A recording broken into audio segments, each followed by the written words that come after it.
Kæru frambjóðendur, kæru fundarstjórar, velkomin í Háskóla Íslands í Auðarsal í Veröldhúsi Vigdísar. Ég heiti Pía Hansson og er forstöðumaður Alþjóðamálastofnunar Háskóla Íslands.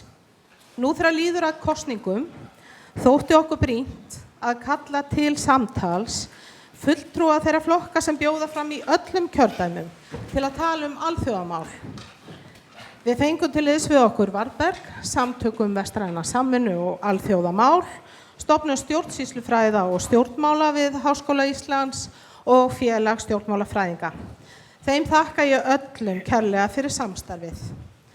Það ekkert leyndarmál að alþjóðamálin fá oft litla athygli í kosningabaráttunni. En þau eru engu að síður alveg gríðarlega mikilvæg. Við erum að lifa mikla óvissu tíma, stríð geisa víða, mannréttindi standa höllum fæti. Á sama tíma og stærstu áskoranir samtímans í loftslagsmálum verða sannarlega ekki leyst, nema í öflugri alþjóðlegri samvinnu. Án þess að ég ætla að hafa frekari orð þetta, en það ég svo sannarlega ekki í framboði, þá vil ég þó nefna að sjaldan eða aldrei hefur eins mikil þörf á að styrkja okkur á sviði rannsókna og fræðslu, af því að við þurfum að skilja heiminn betur og greina þær ógnir sem við okkur blasa. Sem forstöðumaður rannsóknarstofnunar á þessu sviði, þá ég hér með að beina þessu að ykkur, frambjóðendur góðir, að þetta eitthvað sem við þurfum að bæta okkur í. En áður en að fundarstjórarnir okkar Rakel og Bogi taka við, ætla ég að biðja Davíð Stefánsson, formann Varbergs, að segja nokkur orð.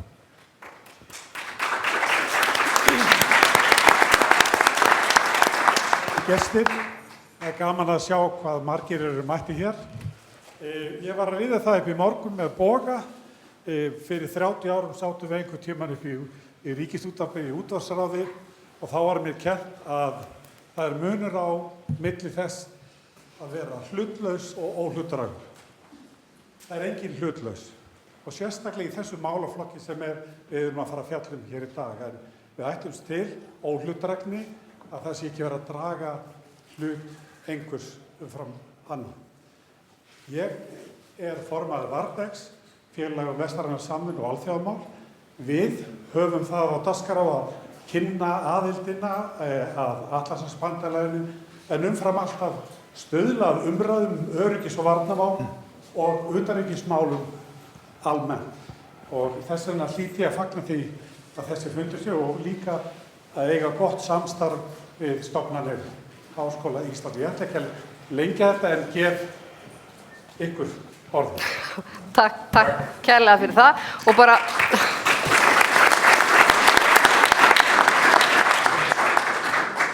velkominu öll og það sannarlega fagnaðarefni að kastljósinu sé beint að þessum málaflokki því hann hefur verið fyrirferðarlítill allavega enn sem komið í aðdraganda kosningana.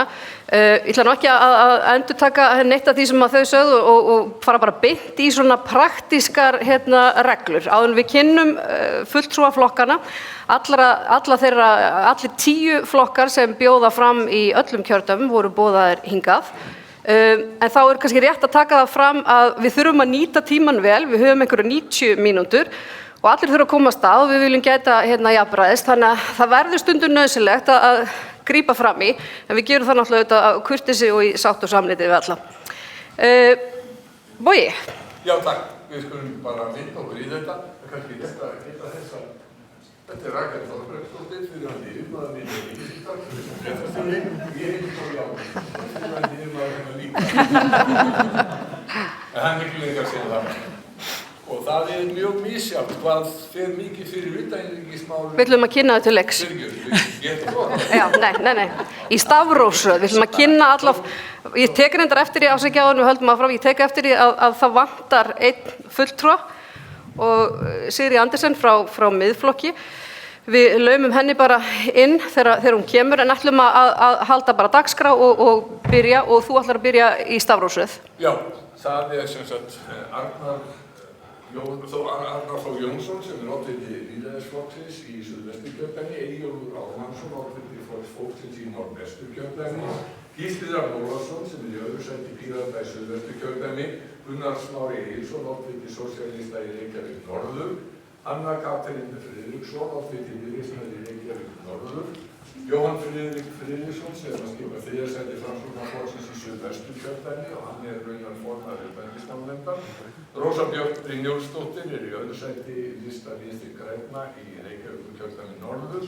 Sigríður Andersen sem rétt ókominn, hef ég heyrt, oddviti Miðflokksins í Reykjavík norður og Þórdís Kolbrún Reykjörð Gylfadóttir, utanríkisráðherra, skipar annað sæti Sjálfstæðisflokksins í Suðvesturkjördæmi. Og Þórunn Sveinbjarnardóttir í þriðja sæti Samfylkingarinnar í Norðausturkjördæmi. Suðvestur. Já, logi. Og þið sem hafa haldið að það hefði skipt eftir kynjum, þá er það rétt að ítekja það sem að Rakel sagði. Þetta er skipt eftir stafróf. Það bara einfallega að raða svona skringilega veginn. Já, og þá ætlum við bara að vinda okkur í fyrstu spurninguna.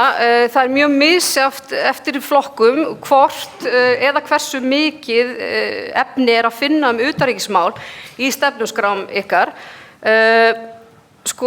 Hver er kjarninn ef þið náið að kjarna stefnu ykkar til dæmis í öryggis- og varnarmálum? Ef við byrjum á þér, Arnar. Alþingismenn og frambjóðendur, þessi pallborðsumræða er hræsni. Utanríkisráðstefna Vestnorræna þjóða finnst skapa þann fjölda fólk sem á flótta í dag. Fyrirgefðu, þú ert að trufla fólk sem komið hérna til að hlusta á frambjóðendur og þú fæst 30 sekúndur til að koma einhverja framfæri, annars þá verður þið neyðust við til þess að byrja öryggisverðið að fjarlægja ykkur. 30 sekúndur eru byrjað núna. Það má nefna Íraka, Palestínumenn, Sýrlendinga og svo mætti lengi halda áfram.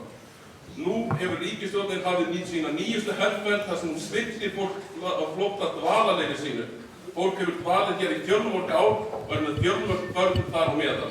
Þetta er fólk sem hefur ekki vernd í öðru landi og má búast við því að vera sent tilbaka til landaborðið Sýrland, Írak, Sómalíu og Afganistan. Þetta er allt gert í krafti nýrra útlendingalaga sem allir viðstaddir flokkar utan tveggja lögðu blessun sína yfir. Takk fyrir, 30 sekúndur. Takk fyrir. Lýsingu samsegn í þjóðarmorði ríkisstjórn Og fyrirgefið, við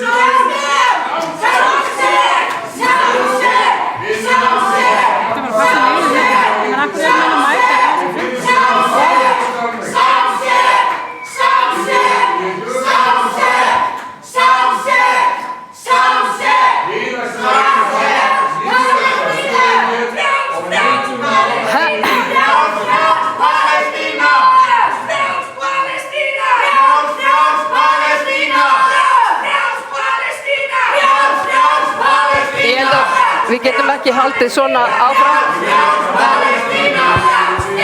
Halló.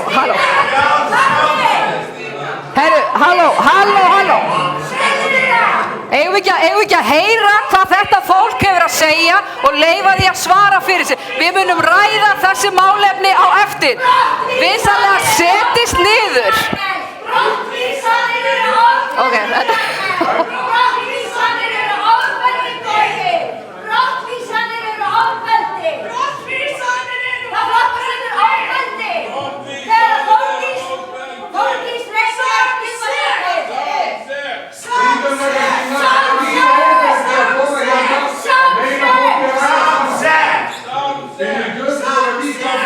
Við erum að fara að ræða hérna þessi mál meðal annars. Hafið ekki áhuga að heyra hvað fólk hefur að segja. Palestínu. Ok. Ekki gleyma Palestínu. Ekki gleyma Palestínu.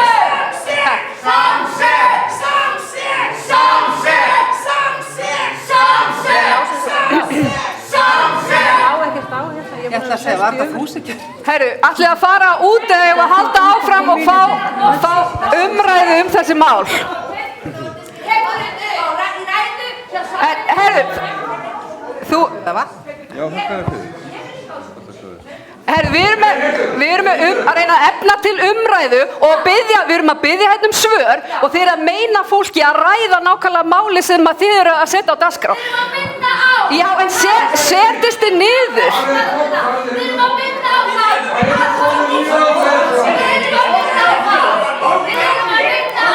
Já, og svo áminning er meðtekin.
Já. Eru þessir ekki tengdir samt? Jæja. Þá vonandi getum við haldið fundinum áfram og ég vona að allir þeir sem að hér ætla að talist. Þakka þér fyrir Magastína, þú er búin að koma þessu á framfæri.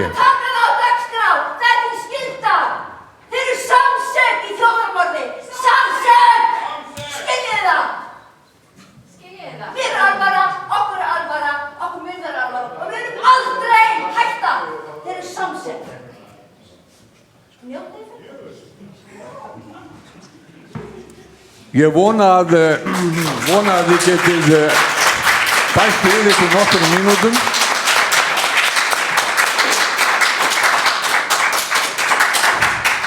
Svo að sá tími sem að hefur verið stólið frá okkur með þessum mótmælum, að við getum bætt hann upp.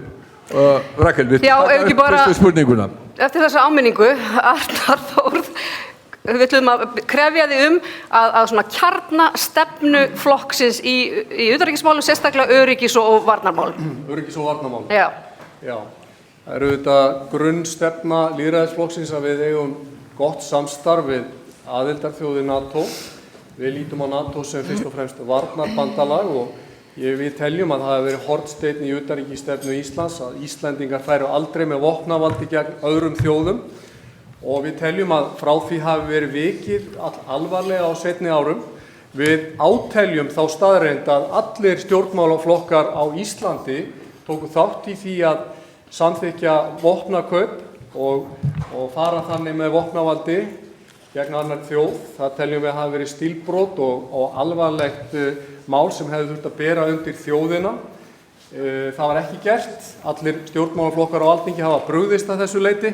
Við Íslendingar þekkjum vel ófrið, við kynntumst ófriði hér á Sturlungaöld, en leið kenndi Sturlungaöldin okkur það að rödd friðar á alltaf rétt á sér og við sem að höfum lesið sögu Sturlungaaldarinnar þekkjum það að slíkar raddir voru nauðsynlegar og afstýrðu miklum hörmungum og blóðsúthellingum. Íslendingar sem herlaus smáþjóð eiga að vera þessi rödd, þeir eiga að vera þessi rödd á alþjóðavettvangi og ég tel að við getum í krafti sögunar og í krafti smæðar okkar verið fulltrúi friðar. Við eigum að bjóða fram Höfða að nýju til friðarviðræðna í þeim blóðugu átökum sem geisa í heiminum, í átökunum fyrir botni Miðjarðarhafs og við getum líka gert það í þeim átökum sem geisa hafa í Úkraínu því miður. Og ég tel að við eigum að nota þessa sögu okkur og öðrum borgurum heimsins til framdráttar til að bera klæði á vopnin. Takk fyrir. Takk fyrir það. Eyjólfur, gjörðu svo vel. Já, við erum vestræn lýðræðisþjóð og við eigum að taka þátt í samstarfi vestræna lýðræðisþjóða og þar með aðild okkar að Atlantshafsbandalaginu, halda þeirri aðild áfram að sjálfsögðu. Og svo er náttúrulega varnarsamningur við Bandaríkin eða hornsteinum Íslands í öryggis- og varnarmálum. Og svo er það EES-samningurinn. Það er engin krafa hjá okkur að forgangsmál, hjá okkur að gangur því samstarfi. En það er sem mjög mikilvægt að við séum að gætum hagsmuni okkar innan samningsins, séum ekki innlega lög sem eiga ekki heima hérna, eins og til dæmis lög raforkuviðskipti við landamæri. Á hverju ekki að gera það? Ja, það er engin raforkuviðskipti við landamæri. Við erum ekki að innlega lög skipaskurði eða þá eða járnbrautir en slíkt. Þannig að við erum að gæta hagsmuni okkar hvað það varðar sem eiga henni í Norður-Atlantshafi og við erum að sjálfsögðu að halda áfram virku samstarfi í Evrópuráðinu og við erum komin núna í mannréttindaráð Sameinuðu þjóðanna sem er bara alveg frábært og vera þar, gæta hagsmuni okkar og talandi söguna að þá er nú íslenska lagaþrætur, gamalt, það er ekki að lesa Njálu það, þannig að við getum haldið því áfram þar og við höfum verið að, eins og segja á ensku, kýlt langt yfir okkar stærð þar þegar vorum það síðast og við höfum að halda því áfram. Varðandi til dæmis það sem er í gangi núna, þá er nú að segja að eitt ánægjulegasta sem að ég tók þátt í núna á þinginu, það var þegar við samþykktum þingsályktun varðandi afstöðu Íslands til ástandsins fyrir botni Miðjarðarhafs. Það var Alþingi algjörlega sammála og ég tel að sé samhljómur inn á þingi í þessu kjörtímabili sem er að ljúka núna, varðandi ekki utanríkismál og það mun halda áfram til ég og þess vegna eru Þetta svona breið samstarf. Við vorum með forsætisráðherra frá Vinstri grænu sem að aðildin vildi ganga út úr NATO, en ég gat ekki annað séð en henni hefði liðið bara mjög vel á fundum með Atlantshafsbandalaginu. Takk fyrir þetta. Tíminn er búinn, ég get alveg haldið áfram Nei, takk fyrir. Gísli, Já, takk hvað segja Píratar þetta? Við teljum að Íslands samfélag eigi frelsi sitt og frið undir því að alþjóðalög séu virt. Og við viljum að Ísland sé öflug rödd á alþjóðavettvangi þegar kemur að frið, mannúð, mannréttindum og alþjóðalögum. Og í þessu felst að við Píratar viljum að Ísland sé að beita sér fyrir friði í þeim átökum sem eiga sér stað. Og að við séum að taka virkan þátt í því að tryggja það að þjóðamorð eins og það sem við erum að sjá gerast núna í Palestínu fái ekki að vera. Sjálfur hef ég búið í Rúanda þar sem að þjóðamorð voru fyrir 20 og eitthvað árum síðan og það er ennþá í þeirri, hjá þeirri þjóð, mjög erfitt. Og þetta þurfum við að beita okkur fyrir. En við þurfum líka að horfa til þess hvernig við getum bætt ástand í þróunarlöndum, til dæmis með því að stórauka útgjöld til þróunarmála. Þetta er nokkuð sem við gleymum oft. Við erum ofta að taka á móti vandamálinu af því við erum ekki að tækla það þar sem að hlutirnir eru að gerast. Við þurfum að bæta líf fólks. Gísli, ég tók eftir því að þú nefndir ekki afstöðu ykkar til NATO. Hinni tveir eru Píratar.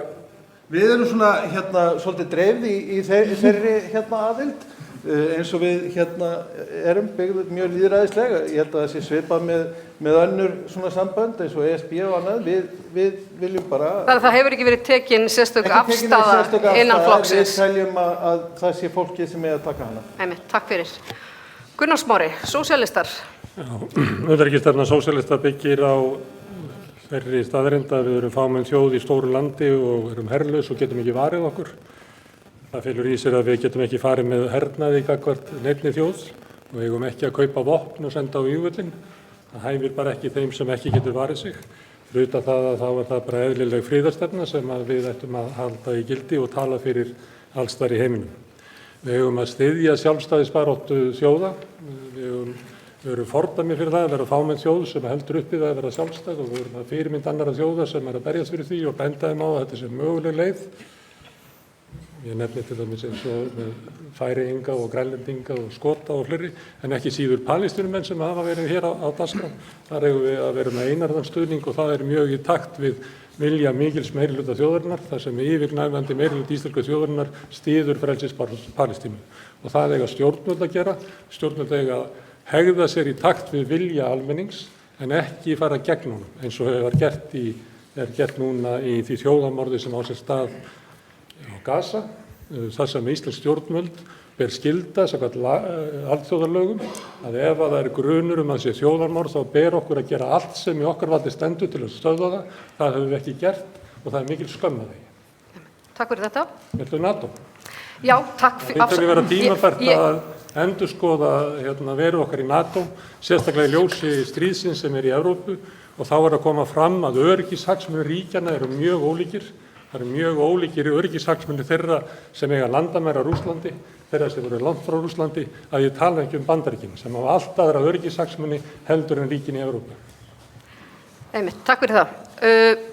Jóhann Friðrik. Já, bara frábært að vera með ykkur og ég held að auðvitað í gegnum... Nei, afsaki, ég ætla að bara bæta við því að Sigríður er komin bara kjarnin í utanríkisstefnunni og þar er sérstaklega áhersla á öryggis- og varnarmál. Akkurat, gott að fá hann í hópinn. Já, framsókn, ég held að séu nú fáir sem verkast í vafa hvar við stöndum held ég í utanríkismálum.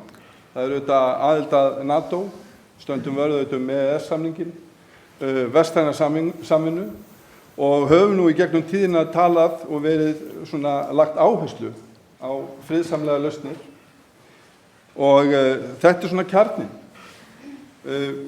Ég er aftur á móti líka á þeirri skoðun að við séum á ákveðnum tímamótum hvað varðar öryggis- og varnarmál og ég heyrði það til að mynda og verða að nefna í forsetakosningunum að mér fannst svona verið einhver vafi á því hvar Ísland ætti að standa sem að hingað til hafði í mínum huga ekki verið sérstaklega mikil spurning. Hvort sem að það var gagnvart NATO og þá tekið út fyrir sviga þann flokk sem að sannlega hefur viljað skilja við það bandalag, en líka bara varðandi einhvers konar ímyndar hlutleysi að standa vörðum lýðræðisleg gildi og það sem að NATO hefur meðal annars staðið fyrir. Og þess vegna segi ég það verður mjög áhugavert og ég að vonast til þess að í þessum kosningum verði utanríkismál og varnarmál sannarlega sett á dagskrá, en ég held líka eftir kosningar. Þá munum við þurfa að halda áfram að ræða hvert við viljum stefna, hvað þetta varðar. Takk fyrir. Anna Katrín. Já, takk fyrir það. Takk fyrir boðið. Stefna okkar kveður á að við eigum að vera við Íslendingar virkir og ábyrgir þáttakendur í samstarfi þjóða og við teljum öryggi Íslands best tryggt innan vébanda NATO með nánu sambandi við öryggisstofnanir Evrópusambandsins til að annast öryggi, landamæra eftirlit og varnir gegn hryðjuverkum og öðrum fjölþátta ógnum og síðan það auðvitað varnarsamningur Íslands og Bandaríkjanna. Breyttar aðstæður nú kalla á nánara og virkari samvinnu við Evrópusambandið og önnur aðildarríki NATO þegar kemur að utanríkismálum, sérstaklega öryggis- og varnarmálum. En við eigum líka auðvitað að halda áfram að standa vörður sjálfsákvörðunarrétt þjóða, lýðræði og mannréttindi í heiminum hvað sem því við komi. Við í nánu samstarfi við þessar samstarfsþjóðir okkar og nánustu bandamenn. Mér langar til að segja því ég hef tíma. Ég kom nefnilega heim í gærkvöld eftir langan dag og fór að rifja upp. Hér var Norðurlandaráðsþing haldið undir formennsku Bryndísar Haraldsdóttir þingmann Sjálfstæðisflokksins sem situr hér í salnum undir heitinu Friður og öryggi á Norðurlöndum og ég var að rifja upp þær breytingar sem við náðum í gegn varðandi uppfærslu á Helsinki-samningnum sem stjórnarskrá Norðurlandasamstarfsins. Það sem við ætlum að taka inn núna á vettvangi norræns samstarfs, öryggis og varnarmál sem og viðbúnað og samfélagsöryggi og alla þessa þætti sem ég tek plaggið upp og að rifja upp það helsta sem stóð undir fyrirskrift okkar ráðstefnu, friður og öryggi á norðurslóðum. Þá kveiki á sjónvarpinu og á RÚV að byrja þátturinn Stríð á norðurslóðum sem vissulega fyrir mannsaldri síðan en það var þegar Sovétríkin réðust inn í Finnland og vetrarstríðið var í upphafi seinni heimsstyrjaldar. Það ekki lengra síðan. Þetta hefur ekki breyst til batnaðar. Við þurfum að efla sambandi okkar norrænu vini. Takk fyrir þetta. Þú varst að detti í rauðaspjaldið. Já, ég tek það ekki. Takk fyrir. Við erum með tímavörð. Rósa Björk, Vinstri grænir, hvernig myndirðu kjarna ykkar stefnu í þessu málaflokki? Já, takk fyrir boðið, gaman að vera með ykkur. Vinstri hreyfingin grænt framboð hafnar hernaði og friðarhyggjan í raun og veru grunnstefið í stefnu hreyfingarinnar í alþjóðamálum. Áherslan í stefnu í alþjóðamálum hjá VG á mannréttindi og loftslagsmálum sem eru eina stóru verkefnum okkar á alþjóðavísu og ógna sannarlega og öryggi okkar á alþjóðavettvangi. Í stefnu VG líka skýr stuðningur við alþjóðastofnanir, hvort sem það eru Sameinuðu þjóðirnar eða stofnanir innan þeirra, en sömuleiðis líka við Evrópuráðið og þær stofnanir sem við eigum aðild að. Við stöndum líka með stefnu Íslands í málefnum norðurslóða og við stöndum líka með stefnu Íslands í þjóðaröryggismálum, þjóðaröryggisstefnunni, enda hefur Katrín Jakobsdóttir verið forsætisráðherra og breytingar gerðar á þjóðaröryggisstefnunni undir hennar forystu. Þannig að þetta svona kjarnar, að þið fyrir að biðja okkur að kjarna þess stefnu flokkana, þá kannski fáum við annað tækifæri hér og eftir til þess að ræða ítarlega. Já, við ætlum að fara í einstök mál betur síðar. Sigríður, velkomin. Já, takk fyrir. Öryggis- og varnarmáli, við skildum það rétt sérstaklega. Já, stefna, hver er stefna Miðflokksins? Já, Miðflokkurinn hefur í sjálfu sér skýra stefnu sem svo sem er í samræmi við marga sem hér hafa talað, ekki alla, og lítur auðvitað einkum og sér í lagi að aðildin að NATO sem að auðvitað Miðflokkurinn styður og telur mikilvægt að rækta það samband og hefur reyndar ályktað það að það sé reglulega teknar upp viðræður við NATO og aðrar vestrænar þjóðir sérstaklega varnir Íslands, þannig að við náum að ekki einungis að taka þátt í þessu samstarfi heldur að við séum með frumkvæði að sérstökum viðræðum að þessu leyti og Miðflokkurinn hefur nú lagt áherslu á það að fullveldi sé nú þetta forsenda hagsældar þjóðar og höfum líka lagt áherslu á það að Ísland verði leiðandi hérna á norðurslóðum þegar að kemur að hagsmunagæslu fyrir það svæði. Stuttu máli. Takk fyrir þetta. Þórdís Kolbrún. Takk. Fyrst bara til að kjarna þá Sjálfstæðisflokkurinn mjög skýrt talsmaður þess að við séum aðilar að Atlantshafsbandalaginu og höfum verið það frá því að við erum stofnaðilar þar.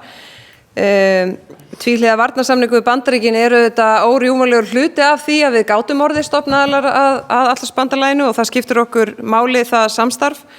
Við leggjum áherslu á svæðisbundið samstarf í öryggis- og varnarmálum sem hefur vaxið mjög gríðarlega undanfarin 3 ár að gildri ástæðu og þess vegna finnst mér þetta nú allt saman hanga saman. Ég held að til að mynda Úkraína myndi líka mjög gjarnan vilja hafna hernaði en það bara ekki staðan og þegar þú ert komin á þann stað að hvernig ætlar að bregðast við til þess að einmitt verja þitt sjálfstæði og fullveldi.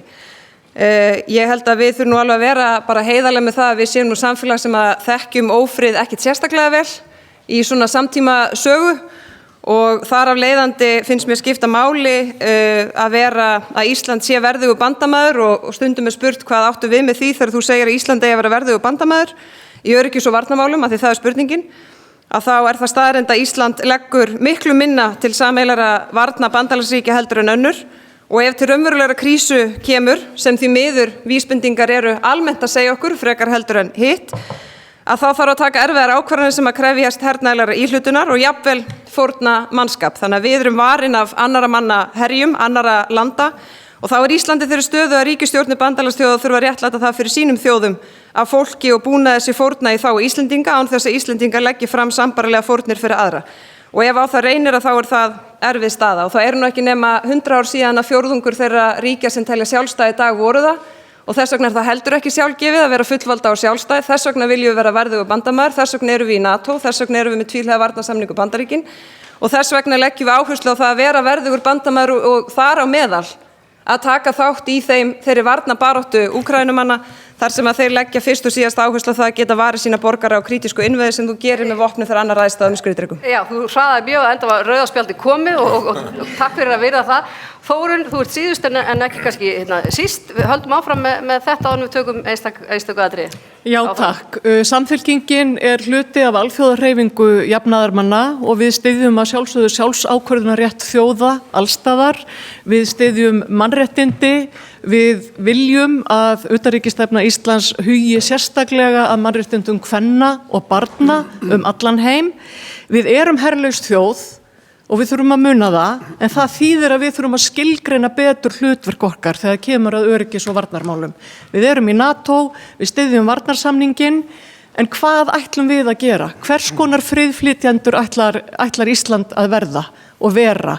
Ekki bara núna vegna ástandsins í stríðunni í Úkraínu og þessum hryllingi sem gengur á í Palestínu, þar sem bókstaflega verið að þurrka heila þjóð af yfirborði jarðar, heldur verðum við sem stjórnmálafólk og sem þjóð að móta okkur hlutverk sem við getum sinnt innan þess ramma sem við höfum og þá þurfum við að fjárfesta í fólki sem getur verið friðflytjendur, sem getur starfað innan alþjóðastofnana, sem getur farið fyrir hönd Íslands inn í viðræður og annað og þar sem að við getum þrátt fyrir smæðina notað okkar mannauð, okkar menntun, okkar þekkingu og það traust sem að Ísland nýtur á alþjóðavettvangi til þess að stuðla að friði. Og þetta eigum við að gera. Mér finnst þetta að vera eiginlega mikilvægasta verkefni okkar á sviði utanríkismála. Við verðum auðvitað líka og við megum ekki vera bláeygð gagnvart þeim ógnum sem steðja að okkur. Það eru fyrst og fremst hernaðaruppbygging, feðraveldi og fasismi. Og við þurfum að berjast gegn útbreiðslu alls þrens, ekki bara hér innanlands, heldur allan heim. Takk fyrir Þórunn, það akkurat nákvæmlega það sem við ætlum að fara í næst, það sem við ætlum að þetta á síðast. Hverjar eru helstu ógnir sem að steðja að Íslandi akkurat núna? Og það mjög misjafnt hvernig þetta skilgreint fyrir þetta aldarfjórðungi síðar. Þá voru slíkar ógnanir skilgreindar eiginlega mest sem hernaðarógn, en nú sjáum við margfalt fleiri hluti sem að ógna. Nú, ég held að það heyrist í mér hérna, eða ekki? Jú. Ef að það heyrist hérna, þá hlýtur líka að heyrast í streyminu, eða ekki?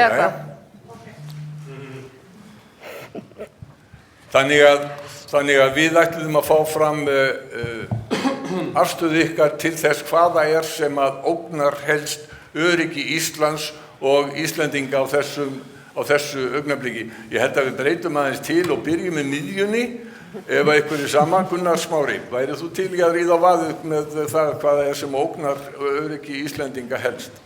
Já. Ég held að það sem ógnar okkur mest núna stríðið í Úkraínu og svo hervæðing og hernaðarhyggja sem hefur breiðst yfir okkar heimshluta. Það sem ríki Evrópu í staðinn fyrir að leita að friði og einhverjum diplomatískum lausnum þá erum við komið með herforingja í allar stöður. Okkar utanríkisráðherra talar alltaf eins og herforingi og það gerir forsætisráðherrann okkar. Það enginn að leita einhverju diplomatísku lausn og allir viti að það eiginlega eina leiðin til þess að þessu stríði linni. Þetta hafa sósíalistar og fleiri bent á í 2 ár eða 2,5 ár að það sem okkur var sagt í upphafi að það yrði fullnaðarsigur á vígvellinum, að Rússland yrði brotið niður efnahagslega og hernaðarlega og það verið sigur, bara rétt hérna handan, hefur reynst vera rangt. Og við höfum ekki að elta það fólk sem hefur haft rangt fyrir sér í 2,5 ár. Afleiðingin hefur verið sú að það hefur verið gríðarleg hernaðaruppbygging í Evrópu, þar sem að hvert ríkið á fætur öðru að flytja fé úr grunnkerfum samfélagsins yfir í hernað. Nú krafan 2% en hún orðin 3% og 4% í mörgum löndum. Þessi krafa mun koma hingað. Á íslenska mælikvarða þetta krafa að 90 milljarðar verði teknir úr grunnkerfunum í samfélaginu okkar og fluttir yfir í hernað til þess að eiga í stríði sem í grunninn stórveldastríð og hefum á vel enda með friðsælugum hætti. En það virðist vera að þeir sem hafa lagt af stað í þennan leiðangur geti ekki séð af sér, heldur halda þeir áfram, jafnvel þótt að við horfum fram á það núna að Úkraínumenn séu að horfa á tap á vígvellinum. Samt viljum við halda áfram, samt viljum við auka hernaðarútgjöld og krafan komin hingað. Bjarni Benediktsson fór til Úkraínu og skrifaði undir samning sem að mér sýnist vera 25,5 milljarðar sem eru teknir og varið í hernaðarútgjöld í Úkraínu. Síðan tilkynir hann núna með Norðurlandaráði að hann ætlar að tvöfalda þetta. Norðurlandaráð tilkynir það að þau séu sammála því, Norðurlandaþjóðirnar, að Úkraína gangi inn í NATO og þar með sé NATO komið í stríð við Rússland. Þetta mesta öryggisógnin sem steðjar að Íslandi. Þetta mesta öryggisógnin sem steðjar að Íslandi. Þú minnist ekki á, ég gerir ráð fyrir einhverjir vilji minnast á einhver fleiri atriði heldur en þetta. Jóhann. Já, ég get auðvitað tekið undir stríðið í Úkraínu auðvitað skelfilegt og ógn við okkur. Enda þar fer Rússland fram með árásarstríð gegn frjálsri og fullvalda þjóð. Auðvitað stöndum við með slíkum aðilum sem að berjast fyrir sínu eigin frelsi. Við eigum allt undir kerfi sem að byggir á því að menn sé að virða þær leikreglur sem að við höfum komið okkur saman Þannig að það margt sem að steðjar í veröldinni í dag. Þá erum við til að mynda að glíma við svokallaðar fjölþáttaógnir og ég meina þær eru mjög fjölbreyttar. Ég hef verulegar áhyggjur af því að það sé markvisst verið að reyna að grafa undan okkar grundvallar gildum eins og til að mynda varðandi lýðræði. Það erum við að sjá í löndunum í kringum okkur. Við megum ekki sofna á verðinum hvað það varðar. Það ekkert allir sem að hafa slík gildi og finnst kannski bara alveg tilvalið að við missum sjónar af þeim. Annað sem ég skipti mjög miklu máli auðvitað sú loftslagsvá sem að blasir við okkur, við þurfum að bregðast við henni og eitthvað sem að tengist nú kannski bara mörgum heimilum landsins. Við erum að glíma hérna við aukna netógn sem að tengist bæði okkar innviðum og bara samfélagslegum grunngildum okkar frjáls samskipti og svo má lengi telja og við þurfum að efla þessar varnir. Þarna held ég að við getum komið mjög sterk inn eins og til að mynda varðandi netvarnirnar. Við eigum að skoða það hvort að það geti verið og ég hef talað fyrir því á Alþingi hvort að það geti verið til að mynda svona þessi friðsæli partur af okkar anga að leggja til okkar samstarfsþjóða varðandi og ég held að við ættum að skoða það alvarlega. Takk fyrir Gísli. Já, ég held að sú ógn sem við vanmetum hvað mest loftslagsógnin og það að hér mun loftslagið breytast. Við vitum ekki hvort það mun kólna eða hlýna hér en við erum farin að sjá þær ógnir sem steðja að vegna loftslagsbreytinga. Bara horfum til Spánar og það sem var að gerast þar bara núna á síðustu vikum. Þetta nokkuð sem ég búinn að sjá í mínu starfi áður en ég byrjaði á þingi við hjálparstarfi heim, að allir þessi veðurógnir og annað búið að aukast og orðið meira og meira. Og þetta eitthvað sem við, af því að við erum svo vön því að það svona sveiflur í veðrinu hérna alltaf, þá erum við bara vön því og erum ekkert að hugsa það. Og það sést best í því að ríkisstjórnin hefur eiginlega ekkert gert til þess að sporna við þessari ógn. Og það eitthvað sem við verðum að breyta á næsta kjörtímabili. En ég vil líka taka undir með Jóhanni Friðriki með fjölþáttaógnirnar. Það verið að ráðast að lýðræðinu allan heim. Það verið að ráðast að því með upplýsingaóreiðu, það verið að ráðast að því með netógnunum.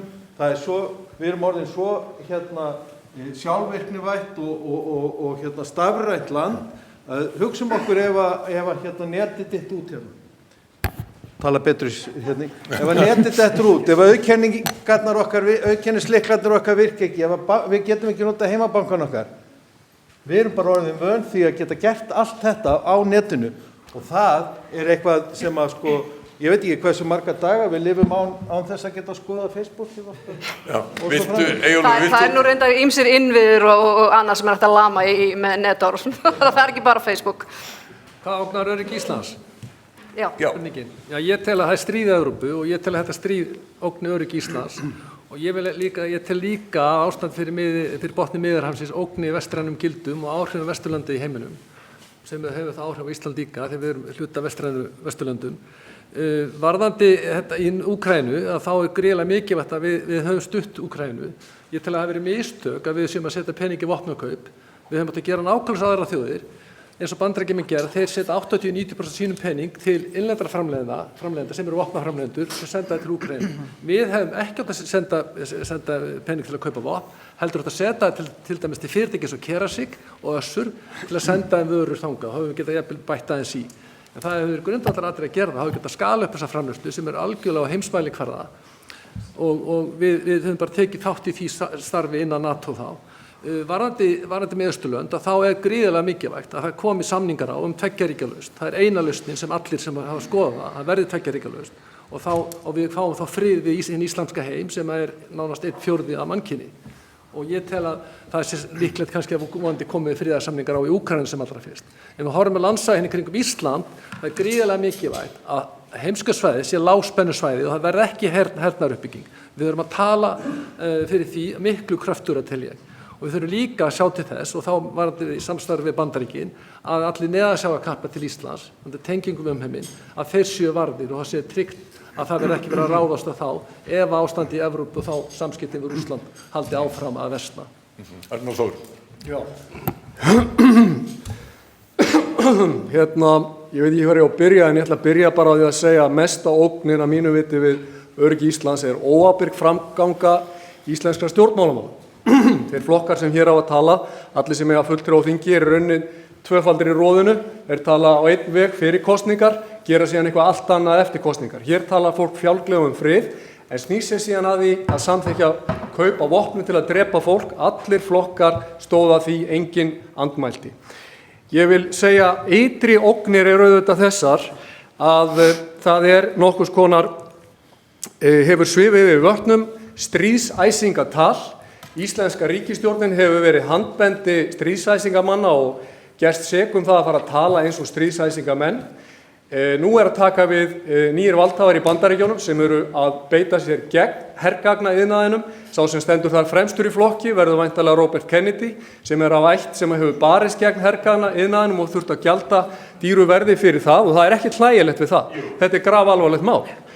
Og allir sem þekkja söguna vita þetta. Hergagnaiðnaðurinn auðvitað ógn við heimsfrið og það ekki hlægilegt. Nei, vegna þess að það verður að koma böndum á þetta vald sem gríðarlegt því að stríð leiða auðvitað til blóðsúthellinga og tjóns en það líka miklir peningar í þessu og sumir beinlínis að hagnast af þessu. Og það eru vopnaframleiðendur ekki síst. Ég sammála Eyjólfi með það. Auðvitað hefðu Íslendingar átt að verja fjármunum til að styrkja hér til dæmis íslensk fyrirtæki og senda hjálpargögn úr landi. Það eitt. Auðvitað stöndum við síðan frammi fyrir því að það eru innri ógnir sömuleiðis sem ógna öryggi Íslands og sem að enginn hér nefnir. Það er vaxandi ógn af skipulagðri glæpastarfsemi hér á landi sem þarf að taka á. Og fyrst að það var nefnt hér eitthvað sem heitir, var vísað til sem loftslagsógn, þá vekja athygli ykkar, kæru áhorfendur á því, að Gísli sem að fór að tala um þetta, sagðist ekki vita hvort það myndi kólna eða hlýna, hvernig það berjast gegn einhverju sem við vitum ekki hvor áttina að fara, 41 milljarður bandaríkjadollara sem hefur verið veitt í gegnum Alþjóðabanka til loftslagsmála týndur og ekki vita í hvað fór. Já, rauðarspjaldið er komið á því, Arnar Þór. Eitt augnablik, Gísli, af því að það var beint til þín hérna ákveðinni pillu frá Arnari Þór. Viltu svara því núna? Já, ég get alveg svarað því að við vitum að sjálfsögðu ekki hvaða áhrif þetta hefur hér á landi, en við vitum það að almennt allan heim þetta að hafa þau áhrif að sum svæði eru að hitna mikið og önnur munu kólna mikið. Takk fyrir það. Anna Katrín. Takk fyrir. Ég ætla að byrja á því að ég vildi ekki fá rauðaspjaldi áfram að segja, klikki út með því að í stefnu okkar í Viðreisn í þessum málum þá viljum við að sé unnin sérstöku varnarstefna fyrir Ísland og hún sé hluta af þjóðaröryggisstefnunu og uppfærð þannig. Til að súmmera þetta, við erum að horfa á Ísland, við erum lítil, við erum friðsæl, við erum herlaus þjóð og við erum líka frjálst lýðræðisríki og það er ekki sjálfgefið út frá þessum staðreyndum. Við eigum allt undir því að alþjóðleg lög og reglur séu virt og þegar það gerist ekki, eins og til dæmis gerist í þessari ólöglegu, sem sérkennilegt orðara, innrás Rússa í Úkraínu, þá bregður okkur í brún. Vegna þess að þá eru við bókstaflega komin á mjög hættulegan stað. Þannig að bandamenn eru við þær þjóðir sem vilja virða alþjóðlega lög og reglur og þar liggur vörnin okkar líka. Við höfum ýmislegt fram að færa, við þurfum að vera ábyrgir í þessu samstarfi, en þetta er bara lykilatriði fyrir okkur og ég ætla bara að leyfa mér að segja, annað er ákveðin barnaskapur. Mig langar til að fókusera á fjölþáttaógnina líka, vegna þess að við verðum að taka þátt í samstarfi lýðræðisríkja þar gegn netárásum, gegn tilburðum til afskipta af innanríkismálum. Það eru falsfréttir, það er áráð sem kemur þarna líka til. Og af því að ég er mjög upptekin, ég ætla að nefna milliríkjaviðskipti líka. Þar er bara mjög mikilvægt að við Norðurlandaþjóðir saman og bandamenn okkar í Evrópu innan Evrópusambandsins. Evrópusambandið er okkar efnahagsvarnarbandalag í gegnum EES-samninginn. Það skiptir líka máli fyrir frelsi okkar. Og síðan þetta, því að ég er svo upptekin af norðurslóðum, loftslagsmálin, gera það bara einhverjum leikvelli, ógnvænlegum leikvelli í stórvelda baráttu og við verðum að taka okkur stöðu þar með okkar helstu bandamönnum. Þannig að þetta eru bara verkefni framöndan og þau eru óteljandi út allan heim. Við hjálpum betur ef við höldum áfram að vera frjálst lýðræðisríki. Rósa Björk. Já, því að spurningi var hvaða ógnir steðja okkur hér á Íslandi. Helstu ógnir sem að steðja Helstu ógnir, já, en þó að við séum eyja þá erum við samt sem áður ekki bara einstök í því tilliti.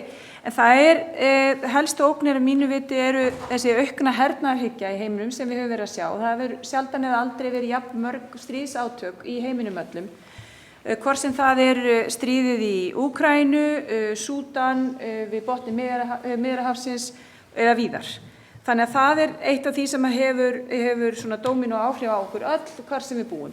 Síðan það öfgar í stjórnmálum sem ég held að sé gríðarlega mikil ógn sem að steðjar að okkur og líka fleiri ríkjum. Það að segja uppgangur popúlisma í stjórnmálum sem að klýfur samfélög og grefur undan lýðræðislegum stofnunum og lýðræðislegum samskiptum. Það eitthvað sem að steðja líka og ógnar líka friði. Við erum líka búin að vera að sjá auknar öfgar í veðurfari, áhrif loftslagsbreytinga eru þegar komin fram og við erum að sjá þetta nánast í hverri viku, hvort sem það eru flóð á Spáni eða þurrkar í Mið-Asíu.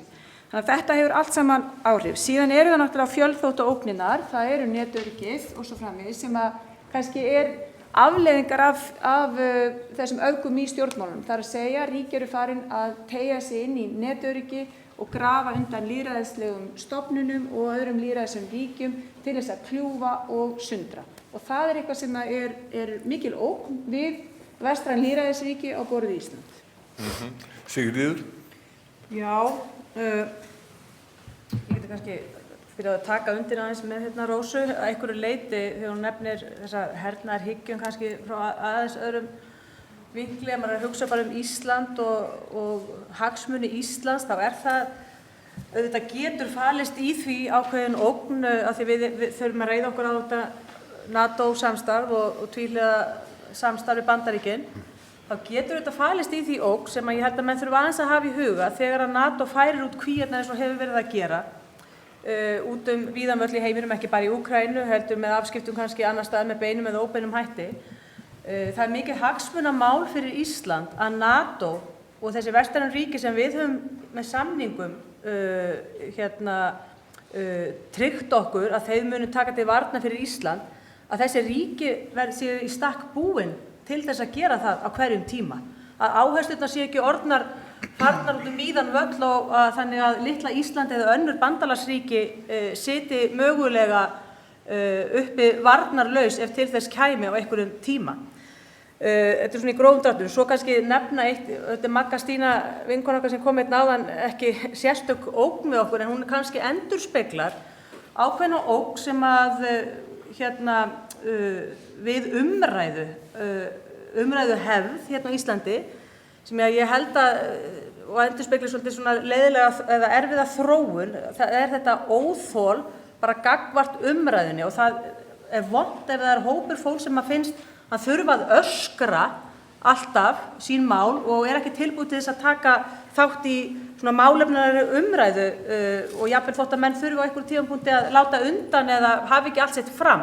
Þetta auðvitað ákveðin ógn og sem að líka helgast og einhver upplýsingaóreiðu og þarfræðandi gott, ég var komin einhver miði hérna upp að því ég ætlaði líka að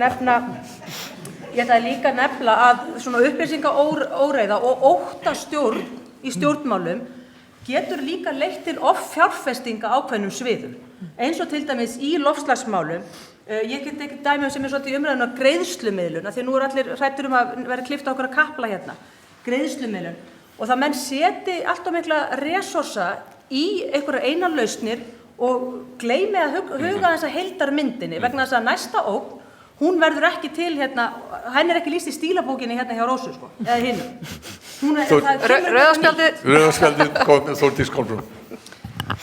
Já, takk. Sko ég nú aðeins hugsa hérna við að heyra sumt sem að hérna kemur fram og frá einstaka fulltrúum þar sem að ég held að það myndi nú bara vísast hverju nágrannalöndum okkar afskrifa stjórnmálamenn sko bara út úr umræðunum með að halda allavega svona alvarlegri umræðum og það er mikið sjálfstöð sem menn tala hérna það sem að gerast.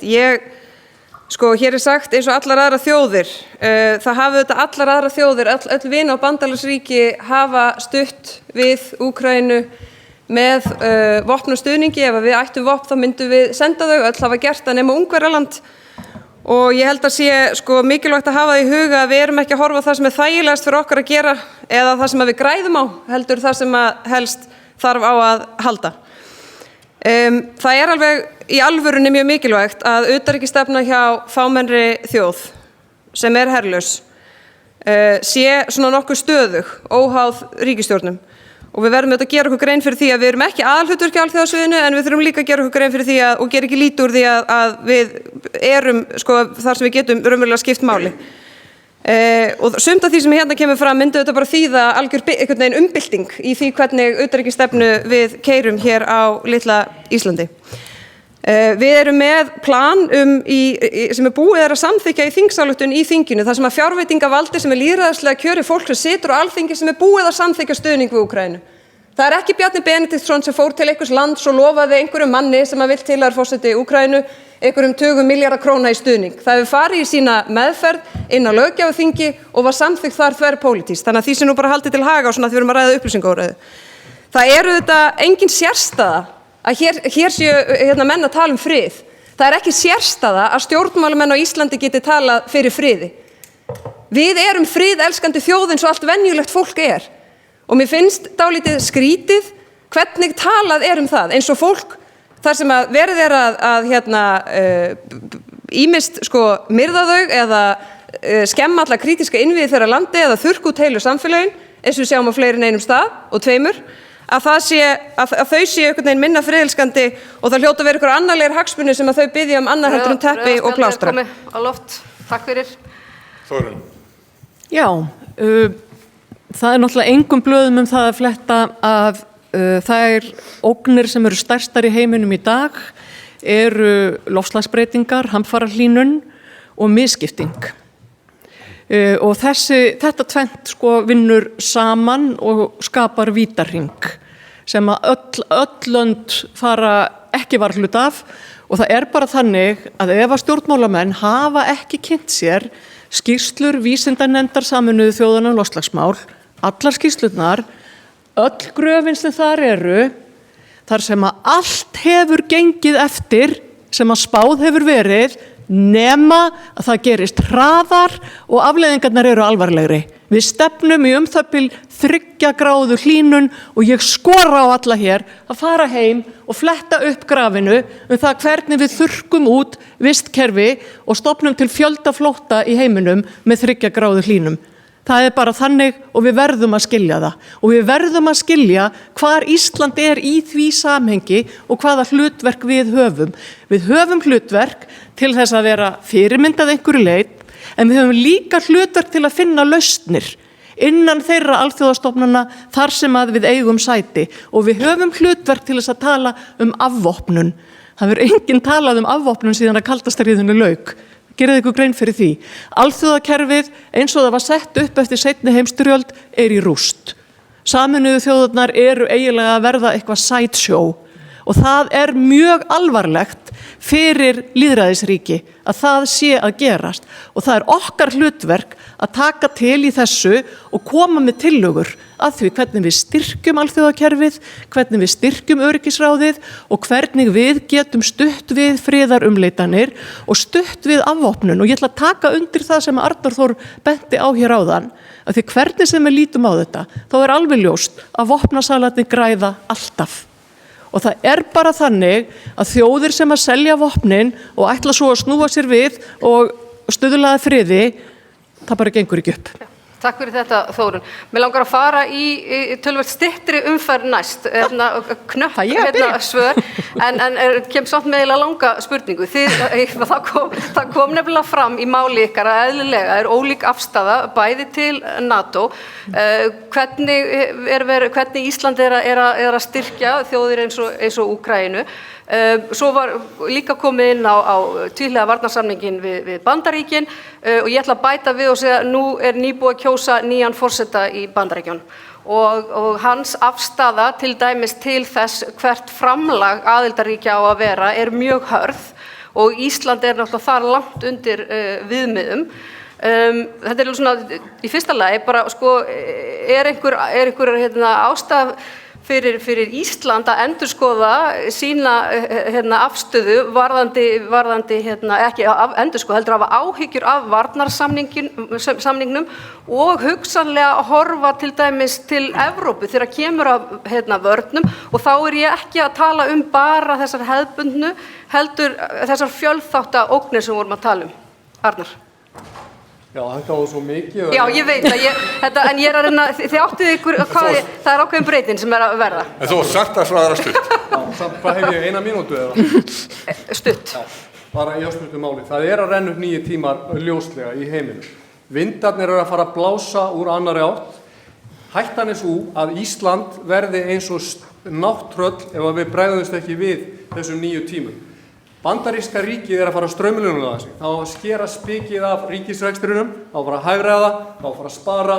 Á sama tíma tala allir stjórnmálaflokkar á Íslandi það meira og minna það að belgja út ríkið áfram og hækka skatta.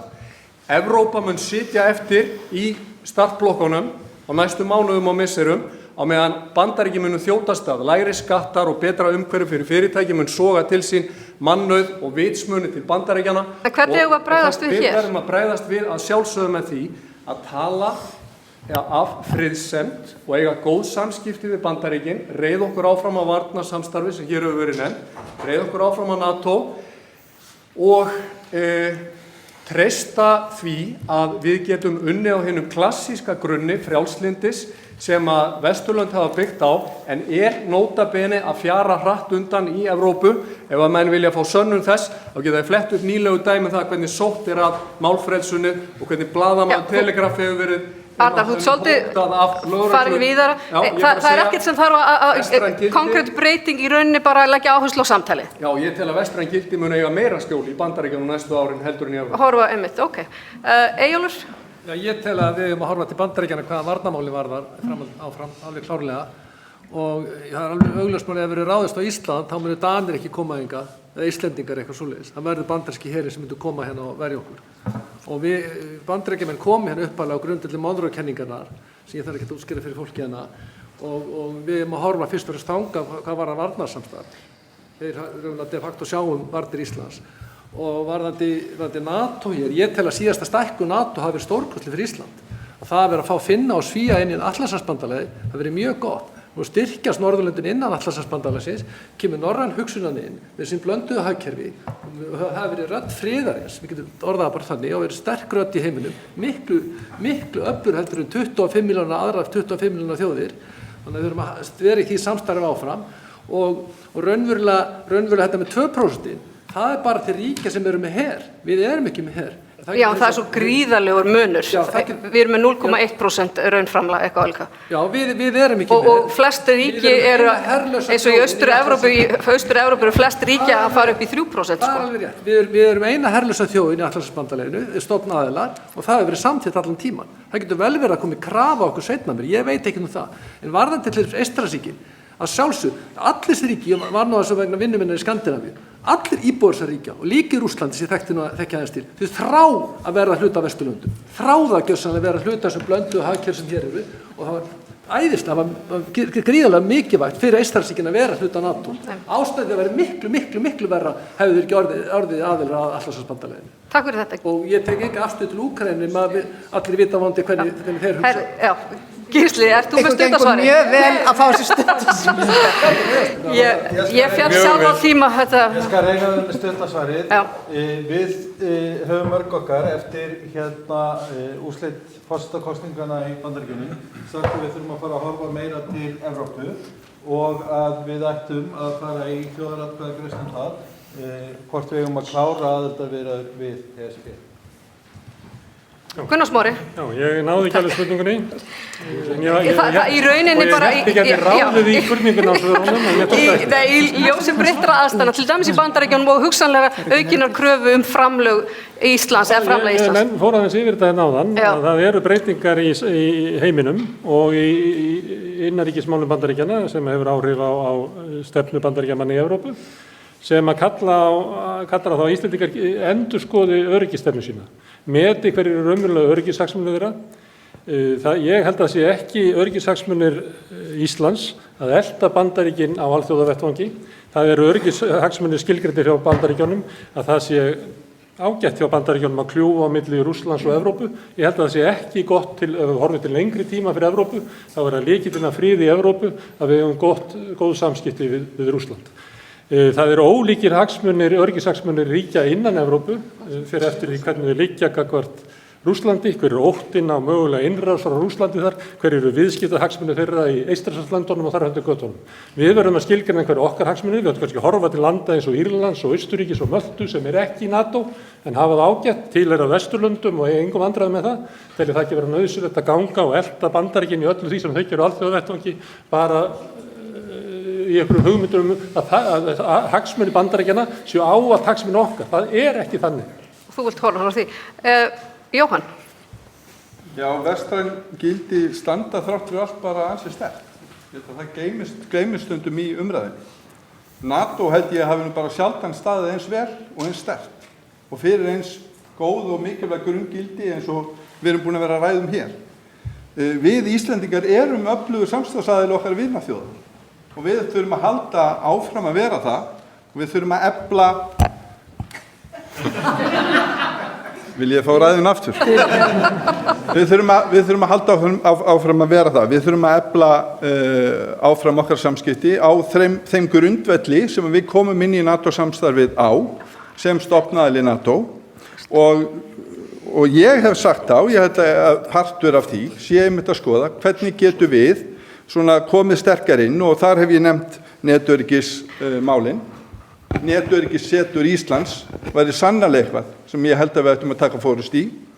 Varðandi svona þessa einangrunarstefnu sem að mér heyrist vera svona ná einhverju flugi, ég hef sannarlega áhyggjur af henni. Ég held að það yrði mjög slæmt fyrir Ísland ef henni vex ásmegin og við eigum auðvitað að vera opið og frjálst samfélag og stuðla að því að við förum ekki að loka okkur af, vegna að það grundvöllurinn til þess að halda friðinn, það að vera opin og vera í nánu samstarfi á milli þjóða. Takk fyrir. Já, takk fyrir. Kannski fyrst aðeins þessa auknu framlög NATO-ríkja til bandalagsins. Við höfum talið okkur undanskilið þeim þó við höfum stutt pólitískt vegna þess að við erum jú herlaust ríki og lagt eitthvað annað til málana. Og það alveg heilmikið til í því, okkar litla hagkerfi myndi ekki skila endilega miklu þannig séð, en það breytir því ekki að margar af þessum aðildarríkjum NATO sem hafa farið í það auka útgjöld til varnarmála í gegnum NATO hafa þurft að skera niður í öðrum málaflokkum. Og eðlilega má vænta þess að það komi spurning hversu lengi fylgjum við með, sérstaklega þegar blikur eru á lofti og ófriður ríkir, af hverju ættu við að sitja hjá á hliðarlínunni. Þannig að það kannski pólitíska verkefni utanríkis stjórnvalda hverju sinni að taka það samtal og það eru aðrir hlutir sem við getum gert að einhverju leyti, meðal annars beitt okkur í friðarumleitunum eins og við höfum gert. Ég meina það alveg mikilvægur hluti líka en ég tel engan síður einsýnt að það þurfa að koma að því að við þurfum að auka þessi framlög okkar einfaldlega til þess að vera virkur þáttakandi í þessu mikilvæga varnarbandalagi okkar. Komið rauða spjaldi. Það komið rauða? Já. Rósa Björk. Já, spurningin var... Sko í bara ljósi breyttra aðstæðna. Það búið að tala svo mikið. Já, erum við að fara að horfa til þess að efla samstarfið við Evrópu? Já, sko, ég ætla nú að eiga þetta inni þangað til síðan. Ég er ekki að tala um, við erum ekki að tala um ESB, við erum bara að hugsa þetta út frá vörnum, hvað formið sem þær taka á sig. Já, ég held sem sagt að náttúrulega varnarsamningur Bandaríkjanna og Íslands frá árinu 1951 hangir saman við veru okkur í NATO. Þannig að við höfum ekki talið hingað til ástæðu fyrir því að endurskoða varnarsamninginn, þó svo að það megi eiga þá umræðu reglulega og sér í lagi við breyttar aðstæður í heiminum. En mér finnst það vera í raun og veru fullkomlega ábyrgðarlaust annað heldur en að fara yfir það hvað úrslit forsetakosninganna í Bandaríkjunum þýða fyrir okkar sérstaka samband við Bandaríkin. Nú sami forseti að taka við í annað skipti hér og ég held að í ljósi þessa sérstaka sambands okkar við Bandaríkin, sögulega, viðskiptalega og menningarlega og á sviði varnarmála, að þá sé það í raun og veru ábyrgðar hluti hjá íslensku stjórnvöldum að setja það fyrir sig hvort að þessi stjórnmál sem að sumir hér í þessu pallborði dásama og hylla en aðrir ekki, að þá held ég samt sem áður að þetta séu það mikla breytingar að við þurfum að velta því fyrir okkur hvort að þetta sérstaka samband þurfi einhvers konar endurskoðu, einhver ákveðna stefnu á milli sem við þurfum að setja betur fyrir okkur. Takk. Sigríður? Já, ég held að sé nú alveg augljóst að varnir Íslands byggja umfram allt annað á Bandaríkjunum og við þurfum að reiða okkur á þennan samning sem við höfum við Bandaríkin og auðvitað NATO líka. Og miðflokkurinn bara styður það að við eflum það áfram, en um leið hefur miðflokkurinn ályktað að það eigi að efla eða hefja viðræður við sérstaklega Norðurlöndin mál þessu tengt. En ég vil samt benda á það líka að við eigum nú þegar í bara nokkuð víðtæku og öflugu og góðu samstarfi við Norðurlöndin á sviði til dæmis björgunar og leitar og björgunar á Norður-Atlantshafi sem auðvitað heilmikil operasjón og hægt að byggja ofan á og ég held að menn þurfi að þróa það meira. Talandi þessi framlög til NATO, sko ég geld nú smá varhug við því að stjórnmálamenn tali sjáu þetta sem tól til þess bara auka almennt ríkisútgjöld. NATO-ríkin hafa fullan skilning á því að Ísland herlaus þjóð og þrýstingur á að Ísland verði með 2% í einhverjum varnarmálum, menn verður þá líka þá að hafa því í huga að það geta verið, það ekki endilega bein framlög í vopn eða einhver hergögn, heldur til dæmis eins og ég nefni, leit og björgun á Atlantshafi, skiptir mjög miklu máli fyrir varnarsamstarf almennt á þessum slóðum. Takk fyrir það. Þórdís Kolbrún. Já, takk. Ég meina við erum auðvitað ekki í þeim viðmiðum sem að þarna ræðir út af okkar einstöku stöðu og ég held að það sé nú ekki að fara að breytast en það má auðvitað alveg velta því fyrir sér ekki af því að maður er spenntur fyrir að auka ríkisútgjöld heldur máli spyrja sig hvort að 0,1% sé svona í samhengi við ef þú ert með það áherslu að vera verðugur bandamaður í Atlantshafsbandalaginu hvort að 0,1% sé rétt tala á meðan aðrir eru flestir komnir í 2%, ekki allir og sum lönd komin í 2,5, 3 og jafnvel yfir 3%. Ég held að, mér finnst nú bara skipta máli að ég segi allavega fyrir mitt leyti að við þurfum að endurskoða okkar áherslur og varnir og ég er sammála Hönnu Kötu sem að talar hérna fyrir bara svona skýrri varnarstefnu, það er bara komin tíma á það, við lifum bara breytta tíma, við höfum ekki staðið frammi fyrir þessum tímum frá lýðveldisstofnun. Þannig að óháð því hver er forseti í Hvíta húsinu þá er ég nú bara þeirra skoðunar að við eigum að fara í þá vinnu og eigum að meina það þegar við segjumst vera verðugur bandamaður og það skiptir hérna máli að við svona tölum af yfirvegun og ábyrgð og í þessu samhengi að því hérna var nefnt áðan fjölþáttaógnir þá er það auðvitað gríðarlega mikilvægt. Ég meina og margt af því sem að þar heyrir undir er okkar heimavinn og það er engin annar að fara að sinna því fyrir okkur og það skiptir máli að það sé almennilega gert og þar er sannarlega verk að vinna. Rautt spjald á komið og Þórunn. Já, ég er alveg búin að gleyma spurningunni en mér langaði að segja við ykkur að við getum ekki talað hér eins og þróunin í Bandaríkjunum sé eitthvað sem við getum tekið út fyrir sviga og vona bara að þetta líði hratt og þessi 4 ár verði ekki óskaplega ömurleg. Hafið þið lesið fréttirnar tilnefningar í nýjustu embættin? Þetta lítur bara ekki vel út, krakkar. Og við þurfum að taka það til greina þegar við erum að tala samskipti okkar við Bandaríkin sem nota bene eru eiginlega bara á forsendum Bandaríkjana. Þau gera varnarsamninginn af því að við erum eyja í Norður-Atlantshafi og þau höfðu gott af því að hafa okkur hér og meðan að kalda stríðinu stóð, það var hægt að vera hér með her. 5. grein stoppsáttmála Atlantshafsbandalagsins eru þetta okkar öryggis trygging. En ég held að við verðum að horfast í augu við ógnina sem að stendur af öllum þessum allræðis herrum, hvort sem þeir heita Trump, Putin, Xi Jinping, Orbán eða eitthvað annað. Það er að verða rosalegar breytingar í pólitísku landslægi, lýðræðis þjóða og nú er baráttan bara farin að standa sjálft lýðræðið. Takk. Örstutt, nú ætla ég að biðja örstutt svör og ég ætla bara að bjóða ykkur ef þið hafið eitthvað til málanum að leggja en ekki að fara hérna eftir röð og þá er ég að vísa til þess sem að Hanna Katrín sagði hérna í upphafi þegar hún var að tala Norðurlandaráðsþingi hér sem var undir kjörorðinu friður og öryggi og vísaði Helsinki-sáttmálanum breytingar á honum, Eyjólfur sömuleiðis fagnaði því að Finnar og Svíar væru komin inn í NATO. Sjáið þið aukið hlutverk Norðurlanda í vörnum Íslands og ef þið hafið eitthvað til málun að leggja, endilega gerið þið, ef þið hafið ekkert sérstakt. Má maður alveg bara ekki réttu pönd? Jú, maður má réttu pönd, en Eyjólfur var búin að því. Já, ég sé aukið hlutverk Norðurlandana, og bara sögulega þá sé aukið hlutverk Noregs til dæmis, jafnvel Dana og Breta. Þeir eru nálægt okkur, nágrannar okkar og það voru hersveitir sem síðar heimsstyrjöldin frá Noregi.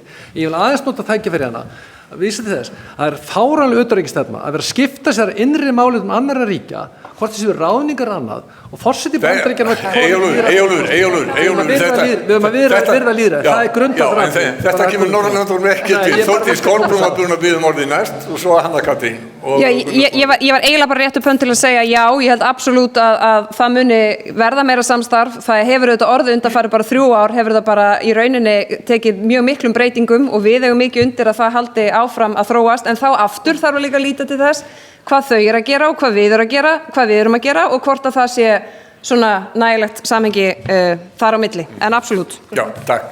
Hanna Katrín. Samanlega þessu, ég held að sé engin vafi og við finnum þetta bara í allir sem erum að vinna í einhvers staðar í norrænni samvinnu, þetta skiptir máli og hefur tekið kipp með komu Svía og Finna inn í NATO, En það líka mikilvægt að norræn samvinna sé til staðar innan Evrópubandalagsins. Þar eiga varnir sér stað líka, eins og ég nefndi áðan, efnahagsvarnarbandalagið þar, fjölþátta ógnir og annað. Og ég ætla að leyfa mér, ekki bara vona, heldur halda því fram að alvöru umræða mögulega aðild Íslands að Evrópusambandinu muni verða á flugi eftir kosningar. Gunnar Smári. Vegna öryggismála. Og Gísli, já, ég veit.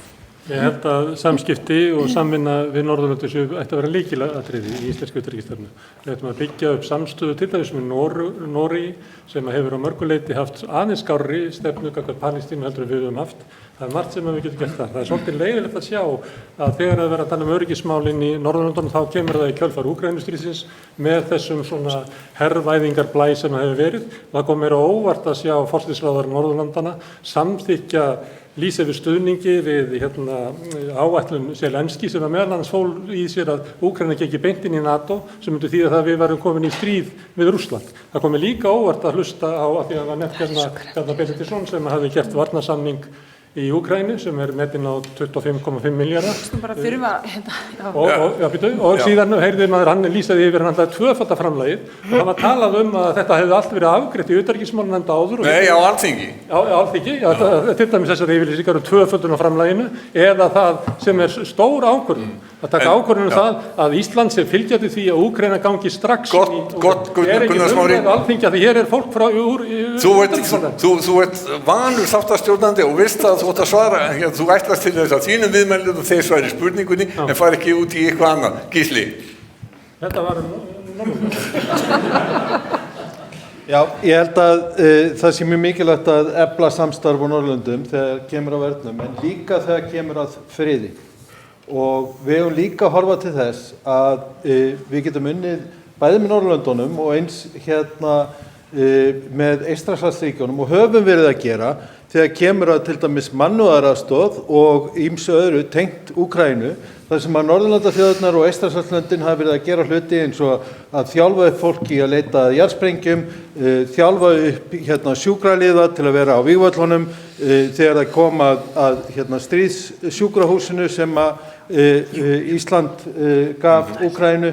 Þetta er allt saman svona mannúðarlegri aðferðir til þess að vinna saman og við getum gert það með Norðurlöndunum eins og við höfum gert og Sigríður nefndi leit og björgun á norðurslóðum. Við erum að byggja ofan á þessu samstarfi en gerum það frekar frá frið og mannúð heldur en endilega vörnum. Jóhann, þú ætlar að eiga síðast áður þessar. Já, ég vildi bara byrja að segja, mér finnst þetta grundvallar hlutverkum ríkisins að tryggja öryggi sinna borgara. Þannig að bara svo að það komið fram og ég held að við séum sammála Norðurlöndunum hvað það varðar og Norðurlöndin hafa verið einhverjir öflugustu stuðningsmenn Úkraínu í þeirra vörnum og Danir hafa farið þar fremst og ef það verður áframhaldandi samhljómur hjá okkur og Norðurlandaþjóðunum hvað varðar varnir þá held ég að það muni aukast og við sjáum það til að mynda bara á norðurslóðum að það er lágspennusvæði sem við höfum verið að vinna á samt öðrum þjóðum á því svæði. Ég hef áhyggjur af því að það fjari undan því og þá eru auðvitað Norðurlöndin sá hópur af þjóðum sem að mun auðvitað verða í lykil hlutverki þar og við munum auðvitað reiða okkur á það. Einmitt. Arnór, þú vildir leggja á því berg líka. Örstutt takk fyrir sem fámenn þjóð og langt norður í hafi og verðum við að reka hér utanríkisstefnu sem að miðar að því að eignast vini en ekki fjandmenn.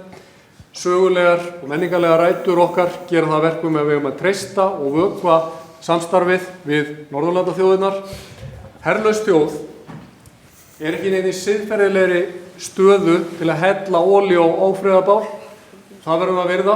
400.000 manna þjóð getur haft rödd innan Norðurlandasamstarfsins af þeim ástæðum sem ég lýst á hann en afskaplega veika rödd innan 400 milljón manna samfélag sem Evrópusambandið er.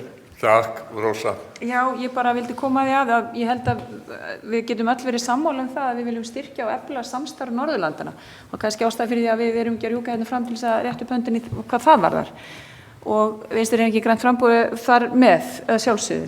En norrænt samstarf hefur líka tekið breytingum síðustu árin og það hafa komið kannski einhverja svona sprungur í það samstarf en við þurfum að halda okkur þétt við lítt þenkjandi þjóðir, hvort sem að það er Norðurlöndin eða Evrópa, en ég hegg svolítið eftir því að oddviti Sósíalistaflokksins hér, hann geldur varhug við yfirlýsingu forsætisráðherra Norðurlandana hér fyrir fyrir viku síðan áframhaldandi stuðning við Úkraínu og það bara stór frétt og það bara eitthvað sem að ég held að þið ættu að spyrja betur út í en þess að ef að sósíalistaflokkurinn vill ekki styðja við áframhaldandi stuðning við Úkraínu þá erum við bara farin að fá það hreint hér í beinni útsendingu og þessum fundi og það bara stór frétt, myndi ég segja. Já, sósíalistar styðja auðvitað fólk í Úkraínu, en þetta sérstök yfirlýsing sem að forsætisráðherrar Norðurlandanna gefa að styðja plan Zelenskís sem ekki hefur fengið stuðning, til dæmis ekki í Bandaríkjunum og fleira, og mér finnst það undarlegt að við séum fremst í flokki NATO-ríkja, verandi ekki með her, að taka svona veigamiklar ákvarðanir. Og ég spurði sá sem í utanríkismálanefnd, var þetta rætt áður? Takk fyrir þetta svar, Þórdís.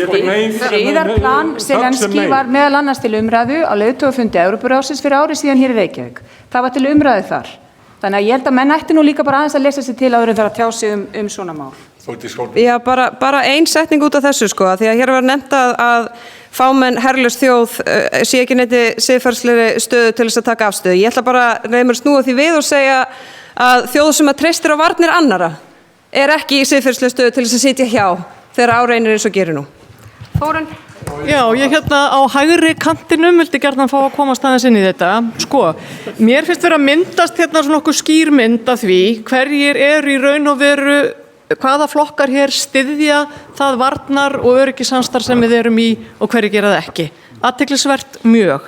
Við vitum að Norðurlandaráðssamstarfið okkar eða Norðurlandasamstarfið lykillinn bæði að Norðurskautssamstarfinu og Evrópusamstarfinu. Það algjör grundvallar vettvangur fyrir okkur ef við ætlum að láta til okkar taka vegna þess að innan þess samstarfs fáum við í rauninni bara, við verðum stærri í því samstarfi eins og reyndar öllu öðru samstarfi sem við tökum þátt í. Takk Þórunn. Arnar Þór, örstutt. Undirstrika þetta. Þjóð sem ekki að senda syni sína á vígvöllin til að deyja ekki í stöðu til að etja sonum annarra þjóða út á vígvöllin og skjóta á þar. Erum við að gera það, Arnar Þór? Erum við að gera það? Já, kaupa vopn til að drepa fólk á vígvöllum erum við farin að... Má ekki líta svo á að það sé verið að kaupa vopn til þjóðar sem að verjast innrás? Akkurat. Það ekki þannig? Það hefur verið hornsteinn, ég ætla að ítreka það hér, það var hornsteinn utanríkismálastefnu Íslands, það var grundvallaratriði í ræðum allra fyrstu formanna Sjálfstæðisflokksins að Íslendingar færu aldrei með vopnavaldi gegn öðrum. Við getum stutt við Úkraínumenn á margan hátt með því að líkna og senda lækna og hjálpargögn. Þetta stílbrot og þetta alveg. Ég vil bara aðeins bæta við, sjálfsögum að vinna með öðrum Norðurlöndum, en það alltaf varnarsamningur við Bandaríki sem aðalmáli og þetta aðskilið frá NATO, þetta sikkursamningurinn og ég veit ekki neitt annað ríki sem hefur jafn öflugan varnarsamning og Íslandi Bandaríkið. Nú bæði Norðmenn og Danir þrá það að hafa svona varnarsamning og Norðmenn hafa verið að reyna að fá varanlega herstuð fyrir Bandaríkin. Ég vil líka minna á að þeir sem að gagnrýna hér vopnasetningar til Úkraínu að tala í takt við svona 70% af þjóðinni samkvæmt skoðanakönnunum, en þau sem að telja sig einhvern veginn að við séum einhvern svona jaðar hér, að þau að tala fyrir mikinn minnihluta þjóðar. Nú ætlum við að setja punkti við þessa umræðu sem átt að vera örstutt, takið eftir,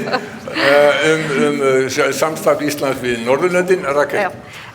Hér var að kalla á víxl eftir afstöðu í hinum ýmsum málum og það alveg ljóst að við erum svona búin að fá afstöðu til dæmis hvað varðar stuðning við Úkraínu. Og afstaða ríkisstjórnarinnar hefur verið mjög skýr í þeim efnum, en hún hefur hins vegar verið töluvert loðnari í málefnum Palestínu, Gaza, Vesturbakkinn, Líbanon. Við ætlum að beina sjónum þangað núna. Fundurinn hófst á lýðræðisinnkomu þar sem gagnrýni sem hefur ómað töluvert hér á landi og það sem hefur verið kallað eftir skýrari afstöðu Íslands og sérstaklega náttúrulega, við erum að tala um íslenskra stjórnvalda. Hvað veldur og mig langar svona að fá kannski Þórdísi Kolbrúnu bara til að byrja á því að svara þessu. Þessi gagnrýni hefur ekki farið held ég fram hjá neinum. Nei, hún hefur ekki farið fram hjá mér heldur. Ég ætla bara að nota þessar 2 mínútur eða 1,5 eða hvað það til þess að nefna enn og aftur það sem við höfum gert. Við höfum ítrekað kallað eftir vopnahléi. Við erum það land í Norður-Evrópu sem að viðurkenndum fyrst sjálfstæða Palestínu og styðjum tveggjaríkjalausn. Við höfum talað fyrir því að alþjóðalög séu virt og alþjóðalögum fylgja ekki bara heilagar skyldur, heldur heilög réttindi líka. Þar undir eru mannúðarlög sömuleiðis. Við höfum séð að mannúðarlög hafa ekki verið virt. Það í engu, alveg sama hvað í gangi, þá ríkjum óheimilt að hindra mannúðaraðstoðin á svæði þar sem að saklausir borgarar eru. Það höfum við séð. Við höfum núna bara fyrir stuttu síðan með utanríkisráðherra Norðurlandanna fordæmt það að Ísraelsmenn hafi skilgreint UNRWA sem stofnun Sameinuðu þjóðanna sem hryðjuverkasamtök og meina þar af leiðandi UNRWA að starfa á svæðinu þegar engin annar getur tekið það upp það sem þau hafa verið að sinna.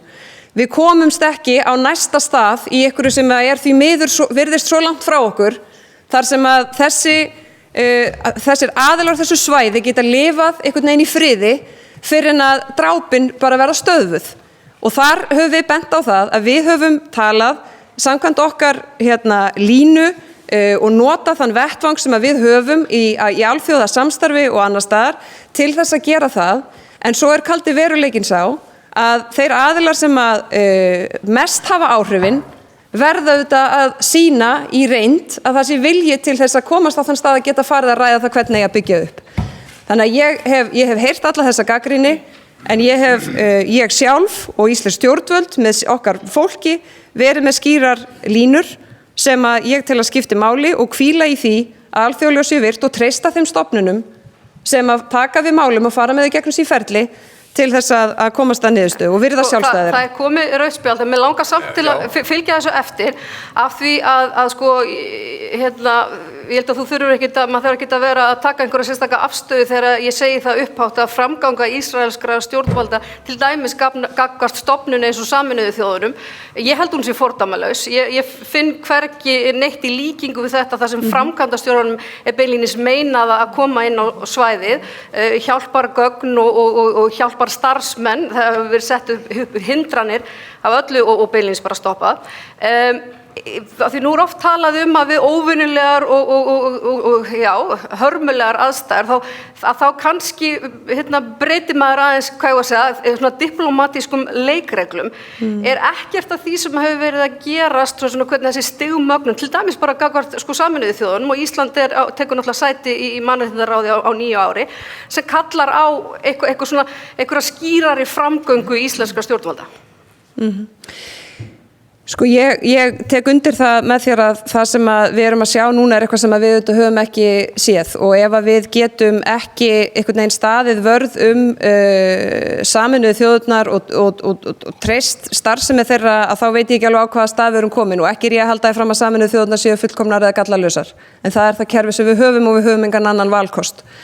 Auðvitað höfum við í sko bæði opinberlega en auðvitað líka bara í okkar störfum með samtölum á milli tvíhliða eða á fundum með okkar svona vina- og bandalagsríkjum velti upp hvað bara raunverulega hægt að gera. Ég meina hér heima hefur kallað eftir því að við slítum stjórnmálasambandi við Ísrael, að við tökum einhliða upp viðskiptaþvinganir sem við höfum ekki einu svona löggjöf til að gera og myndu þetta ekki virka í nokkru einasta tilliti og vandinn, ég meina það alveg rétt sem Gunnar Smári nefndi áðan varðandi Norðurlöndin. Norðurlöndin ekki einu svona einhuga í raun sko línu. Við getum náð okkur svona í breiðu strókum en í svona frekar svona einfaldri eða svona línan sé tær, skilabóðin sé tær, þau eru það ekki einu svona milli Norðurlandana. Þannig að þegar að Evrópusambandið sér fjallar oft svona mál, þegar eitthvað svona kemur upp, að þá það í rauninni marklofið. Þannig að það vandasamt fyrir okkur að beita okkur ein og sér, við reynum það síðan með ákveðnum leiðum og í samstarfi. Ég meina það virðist ekki skipta miklu máli hvað sagt ekki einu sinni þegar stórveldi Bandaríkin segja það. En ég meina við erum auðvitað á okkurum tímum þar sem að við þurfum að gera hvað við getum til þess að hugsa út fyrir boxið en þeirra helstu bandamenn í gegnum áratugina virðast heldur ekki ná eyrum þeirra. Ef að fara á röð eða ég gef mér að sem flestir ef ekki allir vilji bregðast við eða eru með innlegg inn í þessa umræðu málefni í Palestínu. Já, Má ég byrja? Já, gjör svo vel. Sko, í mínum huga bara hafa verið gerð grátleg mistök í utanríkisstefnu Íslands. Við hefðum haft svo gott tækifæri til að tala skýrri röddu friðar og við hefðum getað verið trúverðugur fulltrúi friðarboðskapar. En við höfum grafið undan okkur sjálfum með því að gerast aðilar að þessum vopnakaupum þegar ég tel að sé alvarlegt stílbrot og ég ætla að ítrekka Við erum að tala um Palestínu. Við erum með Palestínu, sko, Gaza. Já, þetta tengist Palestínu. Já, en þitt var komið á fram, þú varst búin að koma þér framfæri tvisvar eða þrisvar. Já, það skiptir líka máli. Og það stendur í vegi fyrir því að við getum verið á sama stað, mælt allstaðar fyrir friði, fordæmt árásir Ísraelsmanna, alveg eins og við fordæmum aðrar árásir. Ættu stjórnvöld að ganga lengra en þau hafa gert? Að sjálfsögðu. Við ættum að nýta þetta tækifæri. Mér finnst ekki ásættanlegt fyrir fólkið í landinu að heyra stjórnmálamenn segja að við erum að gera þetta því að aðrar þjóðir eru að gera þetta. Við erum að leggja áherslu á það að börnin okkur eru ekki gagnrýna hugsun. Þegar fólk er komið á Alþingi og ég tala nú ekki í ríkisstjórn, þá er það algjört krafa, skilyrðislaus krafa að fólk iðki að gagnrýna hugsun og eins og segir inn í Helgu bók, við fylgjum ekki, þú skalt ekki fylgja meirihlutanum til illra verka. Og það er það sem þetta snýst um. Arnar Þór, þú segir að stjórnvöld eiga að ganga lengra. Hvað eiga þau að gera lengra? Að vera konkrét, stöðugur, málsvari, friðar og sátta. Við erum að tala um Palestínu. Í Palestínu, í Úkraínu, í Ísrael og alls staðar þar sem við fáum ræðupúl. Sem sagt yfirlýsingar. Þetta er ekki flókið mál. Sem sagt harðari yfirlýsingar eða hvað? Það sem að þarf harðari yfirlýsingar til að bera klæði á vopnin, þá eiga Íslendingar að þora að vera með harðari yfirlýsingar. Staðan er svo alvarleg, gott fólk, að við erum á barmi 3. heimsstyrjaldarinnar. Og það dugar ekkert mjálm hérna lengur. Ef á að stilla til friðar, þá þarf að tala skýrt og klárt. Takk fyrir. Eyjólfur. Já, takk fyrir. Sko, mér líður svolítið þess að ég sé stattur í einhvern hlíðaveruleika þegar við erum að tala um þessi máli eins og önnur mál á Íslandi. En Alþingi Íslendinga var með þingsályktun afstöðu Íslands vegna átaka fyrir botni Miðjarðarhafs. Minn flokkur studdi þessa þingsályktun og allir flokkar á þingi. Hvað gerum við það? Jú, Alþingi ályktar að tafarlaust skuli komið á friða mannúðar ástæðum á Gaza. Alþingi fordæmir öll ofbeldisverk sem beinast gegn almennum borgurum í Palestínu og Ísrael. Við fordæmum árásina hryðjuverka Hamaslega 7. október. Við fordæmum líka í þessari ályktun það að stendur orðrétt, Alþingi fordæmir sömuleiðis allar aðgerðir ísraelskra stjórnvalda í kjölfæri sem brjóta gegn alþjóðamannalögum. Ég skora alla að lesa þessa þingsályktun og fara svo að gagnrýna Alþingi Íslendinga hver afstaða Alþingis er. Það segir líka í lokin, Alþingi felur ríkisstjórninni að beita sig fyrir viðbótarframlagi til mannúðaraðstoðar og rannsóknar á brotum og alþjóðalögum sem fylgja þeim eftir með þeim áherslum sem koma fram í ályktun þessari. Við settum síðan viðbótarframlag til Alþjóðadómstólsins, ef við besti veit, og jafnvel stríðsglæpadómstólsins og þar eru máli í gangi það hvort að Ísrael sé að fremja þjóðamorð á alþjóðalögum eða ekki. Og það er líka máli í gangi gegn Þýskaland og ég veit ekki annað en Bretland hlutdeild í þessum þjóðamorðum. Og það verður fróðlegt að vita, það sem mér liggur á að vita, hver er afstaða Íslands ef að Ísrael er dæmt sekt um þjóðamorð. Og líka það er búið að gefa handtökuskipun á forsætisráðherra Ísrael fyrir stríðsglæpadómstólnum. Við viljum þetta kjarnast afstaða Íslands í málinu og ef ykkur skilur hann ekki, lesi þessa þingsályktun. Og annað, það kemur líka það fram, við höfum að fylgja lögum, alþjóðalögum og það eru hagsmuni Íslands að sé farið að alþjóðalögum, alþjóðamannalögum og svo framvegis. Ég þarf ekki að fara með þessa rullu, það skilja hann allir. Og ég skil ekki það, þessa gagnrýni á Alþingi núna, að við séum ekki búin að taka afstöðu. Lesið þingsályktun númer 152, þá sjáum við afstöðu Alþingis. En snýr ekki gagnrýnin til dæmis að því að þessi afstaða Alþingis, að hún ein og sér dugi ekki til? Að það þurfi frekari aðgerðir eða... Það er búið að fordæma það og ég er áhyggjur af því að ef að tveggja ríkja lausnir verði ekki að þá mun ítök Vesturlanda minnka í þessum heimi og vinsemd gagnvart íslenska heiminum og það mun leiða til hryðjuverka ógnar á öllum Vesturlöndum. Og það er stórkostleg hætta fyrir Ísland og það er eina sem öryggisógnum sem var spurðum hérna áður. Það er hagsmunum okkar og við erum búin að segja okkur, við erum ekki stórveldi. Takk, Eyjólfur. Ég ætla bara að minna á það að fundartíminn okkar er liðinn, en við ætluðum að, eða ég tók, nei, ég er ekki að klára þetta. Ég ætla bara að segja að ég ákvað fyrir fundarmanna að við myndum bæta við vegna truflananna í upphafi. Þannig ég var ekki að fara að slíta fundi, alls ekki. Við erum ekki að fara að labba út. Gísli, gjör svo vel.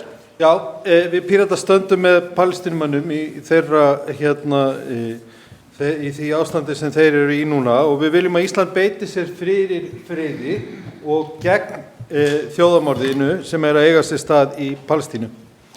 Við viljum viðskiptaþvinganir og utanríkisráðherra hefur sagt við höfum ekki lög til þess, ég veit ekki betur en Alþingi sé löggjafarvaldið og getur sett lög þess efnis. Við viljum líka alþjóðlegt vopnabann gegn Ísrael. Við viljum draga úr stjórnmálasambandi, rétt eins og við höfum gert við Rússland. Við drógum úr því, við lokuðum því ekki algjörlega. Það er enginn sendiherra í Ísrael. Nei, en við erum með sendiherra Ísrael gagnvart Íslandi og Íslandi gagnvart Ísrael. Þeir eru bara ekki staðsettir þar, en það er hægt að draga úr því. Við viljum líka að Ísland beiti áhrifum sinni innan mannréttindaráðsins. Við sáum hvað gerðist hér fyrir rúmu árið eða tveimur þegar við fórum að beita okkur til dæmis í mannréttindamálunum á Filippseyjum. Þetta getum við gert, þarna erum við með rödd, hvort sem við erum sitjum í stjórninu þar eða ekki. Og lokum þá viljum við að Ísland styðji við málsókn Suður-Afríku gegn Ísrael fyrir brot á hópmorðsamningi Sameinuðu þjóðanna. Gunnar Smári. Ég er bara tekið undir margt af því sem að Gísli sagði hér, meðal annars málsóknina, að Ísland ætti að vera þar. Það er skylda okkar að þegar það er grunur þjóðarmorð að gera allt sem við getum til þess að stöðva það. Þessi ályktun þingsins sem er orðin ársgömul og svona, það er ekki svona nefnt þjóðarmorð í henni. Þannig að hún er langt bara fáránlegt að halda því fram að hún sé ykkur aðgerð. Við eigum að beita En hún er fordæming. Fordæming aðgerð Ísraels.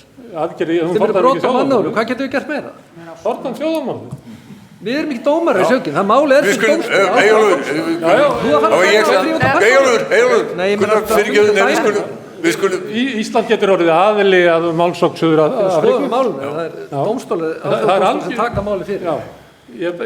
Það er undarlegt að ályktun, ársgömul ályktun, að það sé verið haldaði fram að hún sé nóg af Íslands hálfu. Í þetta ár hefur þjóðarmorðið gengið áfram og orðið enn verra. Og að Alþingi ætlar að skýla sér á bak við einhverja samstöðu allra flokka þessa ályktun, mér finnst það bara fráleitt. Það skil með þetta. Íslensk stjórnvöld eiga að standa framarlega í því að reyna að stöðva þetta, þeir að gera það með því að allavega skoða það að slíta stjórnmálasamstandinu við Ísrael. Þeir eiga að vinna inn í öllum stofnunum Sameinuðu þjóðanna sem að standa mjög veikt út af hvernig Ísrael og Bandaríkin hafa hegðað sér í þessu máli og er að brjóta niður sem er bara öryggisjónarmið öryggisatriði fyrir okkur. Ef að Bandaríkin og Ísrael það gangast upp í því að brjóta niður stofnanir Sameinuðu þjóðanna til þess að verja þjóðarmorðið á Gaza, að þá verðum við að berjast gegn því. Þetta er alvarlegt mál. Þetta er alvarlegt mál fyrir fólki sem verður fyrir þessu. Þetta er alvarlegt mál bara gagnvart öryggi heiminum og þetta er alvarlegt mál gagnvart öllum stofnunum sem við höfum þó sem lítil þjóð þurft að þrýsta á. En það er ekki að sjá að íslensk stjórnvöld hafi brugðist við eins og þessi alvarlegt mál. Takk fyrir, Jóhann. Já, eins og þið auðvitað vitið þá hefur Framsókn nú sem fyrr stutt Palestínu og tveggja ríkja lausn og veruleikinn er bara sá að ég get auðvitað tekið undir það. Við eigum alltaf að vera að tala fyrir friði. Við eigum að sjá á hverjum tíma hvernig við getum verið, og ekki bara inn á þinginu, heldur bara í stjórnmálunum, að taka skýra afstöðu með mannréttindum. Og því miður er staðan þannig að þær hörmungar sem hafa haldið áfram eftir að umrædd þingsályktunartillaga var samþykkt gefur auðvitað Alþingi og stjórnmálunum í mínum huga eiginlega bara gerir það algjörðu nauðsyn að við höldum áfram að skoða hvernig við getum þrýst á frið. Og þingsályktun er sannarlega einn angi af því og það hefur verið minnst á hana hér. Þá eru allir flokkar sem að studdu hana og við þurfum að halda áfram þeirri vegferð En í mínum huga að slíta stjórnmála sambandi og svona slá út samskipti ekki leiðin að friði. Í mínum huga, og ég held að margir geti tekið undir það, að við þurfum að halda upplýsingalínunum skýrum, við þurfum að þrýsta á Ísrael að standa að mannúð sem þeir hafa ekki verið að gera, við getum öll verið sammála það, og við þurfum auðvitað að fylgja liði með þeim þjóðum, bæði vinaþjóðum okkar og Norðurlöndunum í því að skoða hvað við getum gert, hvaða lóð við getum lagt á vogarskálarnar. Því að þetta atburður sem ennþá í gangi og við sjáum þessa stigmagnun núna og hefur verið á undanförnum vikum og mánuðum, þannig að þetta uggvænleg staða og við verðum og megum ekki vera til hliðar eða hlutlaus hvað það varðar. Takk fyrir. Hanna Katrín. Já, takk fyrir. Kannski byrja að segja þessi hryllilega staða, þetta þjóðamorð sem á sér stað þarna fyrir allra augum, hefur á ákveðnu leyti sýnt fram á veikleika ýmissa alþjóðastofnana til að bregðast við og ég tek Sameinuðu þjóðirnar til dæmis sem dæmi, en það breyti því ekki að möguleiki okkar litlu þjóðar að tala mjög skýrt innan þeirra alþjóðabandalaga þar sem við eigum sæti í, og ég nefni Sameinuðu þjóðirnar líka áfram, ég nefni Evrópusambandið, ég nefni Norðurlandasamstarfið og þessar stofnanir sem heyra þar undir. Það það sem við getum haft raunverulega áhrif, og ef menn sameinast þar þá möguleiki á að ná einhverjum tökum á þessari stöðu. En ég stend hérna sjálfur sér ráðþrota og bara heimurinn almennt. Við erum bara að horfa upp einhverja stöðu sem við hefum getað ímyndað okkur fyrir einhverjum tiltölulega stuttu síðan. Þannig bara staðan, en við reynum að halda áfram. Þetta leiðin sem við höfum í gegnum þetta alþjóðasamstarf að tala með skýrri röddu og beita því sem við höfum til þess og getum við gert betur af því. Örugglega geta það allir, en við verðum bara að halda þessu áfram, við verðum að ná tökum á þessu, við erum að horfa upp á hrylling sem á ekki bara hefur áhrif í nútímanum, á það vesalings fólk sem að þarna, ég get ekki bara orðað þetta, en þetta líka á þróun mála. Ókominni framtíð, þannig að þetta bara blasir við okkur einhver ný og hræðileg staða á alþjóðavettvangi, því miður. Takk fyrir. Rósa Björk. Já, bara örstutt það sem að búið að gera og síðan það sem að hægt að gera. Jóhann talaði hér afstöðu Framsóknar til málstaðar Palestínu og það alveg rétt að Framsókn hefur alltaf stutt, sögulega séð, málstað Palestínumanna fyrir sjálfstæði sínu og það var Steingrímur Hermannsson og síðan Halldór Ásgrímsson sem fylgdi síðan í kjölfar á því.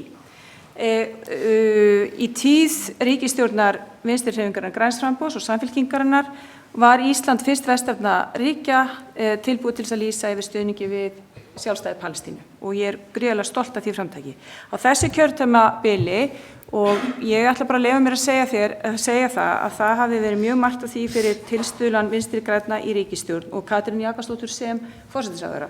Það voru framlög til flóttamannaaðstoðar Sameinuðu þjóðanna í Palestínu aukin, framlög til Palestínu innan Alþjóðabankans voru aukin, stjórnvöld unnu að því að koma hingað til lands á grundvelli reglugerðar dvalarleyfi 72 palestínumönnum frá Gaza. Fyrir tilstuðlan og þrýstings frá almenningi sem tók afstöðu með málstað Palestínu. Og þar voru aktivistar, fólk hér út í bæ sem borguðu fyrir það að koma fólki hingað heim. Og það vel og við þurfum að fagna því líka þegar almenningur tekur sér til og sýnir einhug í því máli. Ísland hefur líka stutt ályktanir á allsherjarþingi Sameinuðu þjóðanna og ég bind vonir við það að setja okkar í mannréttindaráðinu að hún verði líka til þess að við höldum málstæði Palestínumanna að hátt á lofti. Það sem við getum gert nú á þessu kjörtímabili sem að núna að hefjast bráðum. Og það það að fylgja Noregi, Spáni og Írlandi í málaferlum fyrir alþjóðasakamáladómstólnum sem að snýst stríðsglæpi. Það eru nefnilega tvenns konar málaferli í gangi. Annars vegar fyrir alþjóðasakamáladómstólnum og hins vegar við alþjóðadómstólinn. Og það eru stríðsglæpa málshöfðun sem í gangi og svo fyrir alþjóðadómstólnum er mál sem að Suður-Afríka leiðir og 14 önnur lönd fylgja Suður-Afríku og þar á meðal Belgía og Spán. Og mér hefur fundist Spán hafa verið, við ætlum að horfa hér til fulltrúa Spánar hér í salnum, fyrir hafa staðið sig ótrúlega vel og til fyrirmyndar af öllum þeim Evrópuríkjum sem hafa tekið afstöðu í málefnum Palestínumanna. Og ég held, og Noregur náttúrulega líka, ég er að klára, að því hér hafa líka menn farið mjög mikið yfir tíman á þessum væng hérna. Þannig að við ætlum aðeins að fá líka að taka til okkar hér. En við líka ættum að fylgja Noregi í þessum efnum, vegna þess að Noregur hefur líka staðið sig gríðarlega vel þegar kemur að friðarumleitunum og hafa mikla reynslu og þekkingu á því sviði og við eigum að vera þarna þétt upp í Noreg og vera í því að styrkja það samstarf þegar kemur að því. Ég er líka, ætla líka að klára. Ég satt ekki á þingi, þetta er mér hjartans mál og persónulegt. Við tölum jafnræði, Rósa. Síðan ætla ég bara að lokum að segja það að ég er gríðarlega stolt af Alþingi Íslendinga að fulltrúar allra flokka hafi samþykkt þessa þingsályktunartillögu. Og það er ekki hægt að gera lítið úr því þegar þjóðþing Íslendinga tekur svona einhuga afstöðu með Palestínu. Sigríður. Ég þakka Rósu fyrir að grafa hérna aðeins lengri tíma fyrir okkur sem að koma eftir hérna. Ég ætla ekki að gera það, því þetta mál er auðvitað ekki hægt að ræða hérna, finnst mér, að ykkur viti á svona skömmum tíma. Ég vil bara segja það hér að sko, hvernig halda menn að þessar deilur hérna í botni Miðjarðarhafs sé hægt að leysa ef að menn, með æsingin hérna Norður Atlantshafi, sko, yfir þessu máli. Og hér hefur náttúrulega verið rangt með farið með mörg atriði. Ég rifja það bara upp að hérna, það var ekki samstæðum á Alþingi þegar að Palestína var viðurkennd sem sjálfstætt ríki hérna 2011. Nei, það var menn sátu hjá í því, hægri menn sátu hjá í því. Fulltrúar allra flokka voru samþykktir í því. Búið að viðurkenna. Voru þau sátu ekki hjá, menn sátu hjá, með svo einhverju.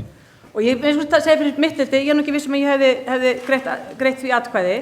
Ekki að því ég tel ekki að það eigi að vinna tveggja ríkja lausn, en það var bara ekki tímabært á þessum tíma og það er komið í ljós líka núna að það var hreinlega ekki tímabært. Sko, hluti af þessu ástandi, ég vil bara segja, hlutverk Íslands í þessu er auðvitað mjög lítið. Ísland á mínu mati á að tala fyrir auðvitað friði, fyrir botni Miðjarðarhafs, þá líka að gera það gagnvart í stríðinu í Úkraínu og Rússlandi og tvímælalaust að gera það.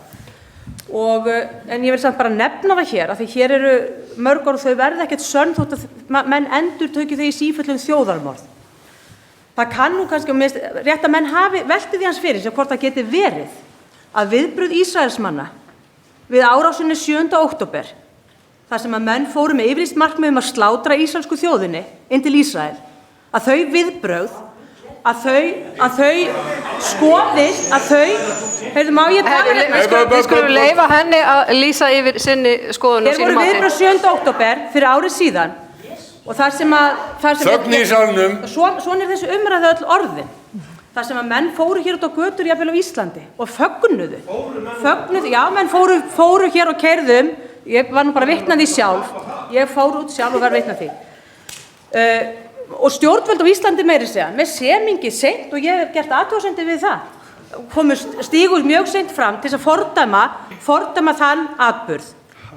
Ef fólk myndi velta fyrir sig hvort það geti verið að Ísraelsmenn telji sig standa svolítið eina, þessa 7 milljón manna þjóð í Ísrael, þegar að viðbrögð á Vesturlöndum hafa verið með þessum hætti allt þetta síðasta ár, þar sem menn hafa fundið að því að þeir séu að reyna að verja. Ég er ekki að réttlæta morðin. Nei, ég er ekki að gera það.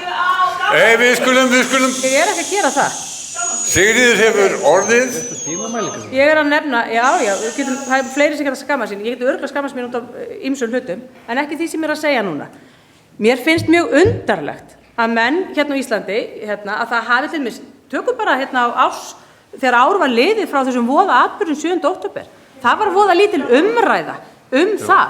Er þetta ekki kjarninn í þessu máli? Og að því að UNRWA kom hér til tals, þá liggur það nú bara fyrir að Sameinuðu þjóðirnar búin að viðurkenna það að starfsmenn þess hafa tekið þátt með skipulögðum hætti í starfsemi Hamas. Og má ég segja bara eitt í því sem tíminn er kominn. Það er alvarlegt að því að menn halda það sé bara einn eða einn. Það eru engin dæmi það sem ég þekki að starfsmenn Rauða krossins hegði sér til dæmis með þeim hætti. Þannig að menn verða aðeins að reyna að hafa skilning á viðbrögðum sem er við botni Miðjarðarhafs. Takk fyrir þitt framlag. Já. Þórunn. Ætlar hún til aftur? Nei, við hlaupum yfir.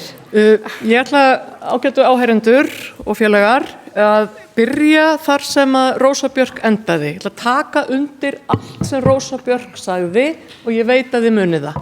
Ég ætla að byrja þar og ég ætla að segja að mér finnst að ríkisstjórn Íslands hún hefði haft til þess stuðning flestra, held ég, á Alþingi, hefði getað beitt sér betur í samskiptum við Norðurlandaþjóðir og innan NATO og inn á þeim vettvangi þar sem við höfum rödd til þess að fordæma stríðið sem hefur núna verið í gangi í meir en 400 daga.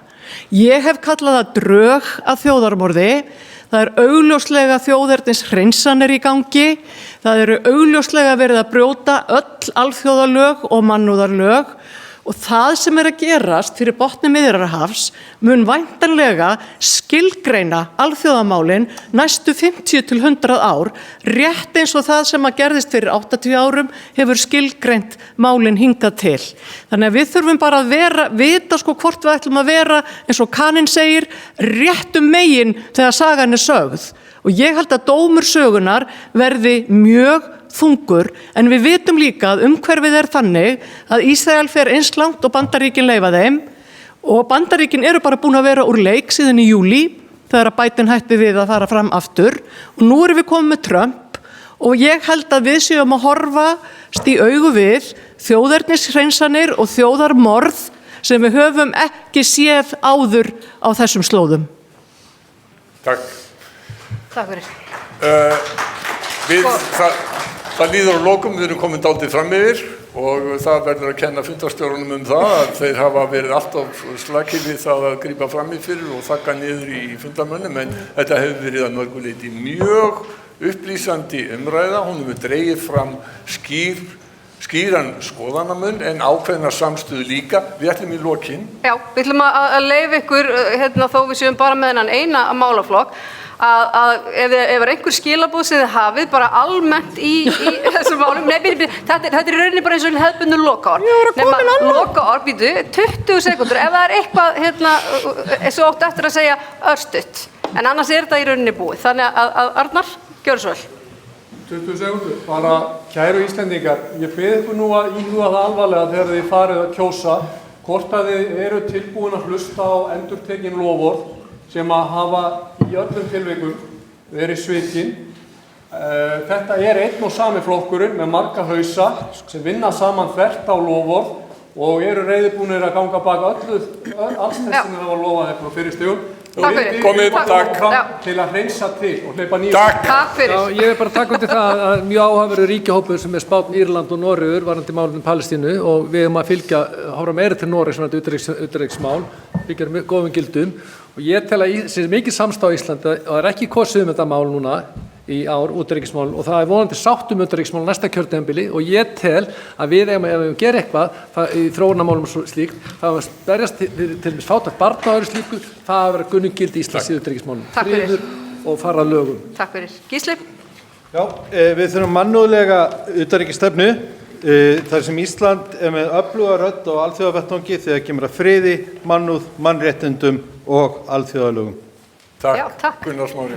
Við þurfum utanríkisstefnu sem er í takt við vilja almennings. Það er ekki í takt við vilja almennings að senda vopn til Úkraínu. Það er ekki í takt við almenning hvernig stjórnvöld að hegða sér gagnvart Palestínu. Við þurfum að breyta Alþingi til þess að almannaviljinn hafi áhrif á stjórnvöld. Takk fyrir. Jóhann? Framsókn stendur auðvitað fyrir öflugum mannréttindum. Við stöndum fyrir friði og tölum fyrir þeim og höfum alla tíð gert það. En við viljum líka sterkar varnir landsins og góða samvinnu við okkar vinaþjóðir og síðast en ekki síst þá viljum við líka öfluga utanríkisþjónustu eins og hún skiptir Ísland líka máli. Takk fyrir. Hanna Katrín? Já, takk fyrir. Ég er bara þakklátt fyrir þennan fund og ég vona að það sé upphafið af því að íslensku utanríkismál, þar með talið varnar- og öryggismál, fái hærri sess í íslensku stjórnmálum en verið hefur hingað til. Það hefur verið kallað mikið eftir því að fræða fólki og öðrum. Og svo ætlum ég líka að segja að ég vona að íslenskur almenningur fái að kjósa aðild að Evrópusambandinu. Takk fyrir, Rósa. Já, ég held að við þurfum að auka fjármuni til mannúðarmála, þróunarsamvinnu og framlög til alþjóðastofnana og alþjóðaverkefni sem stuðla að jöfnuði og jafnrétti.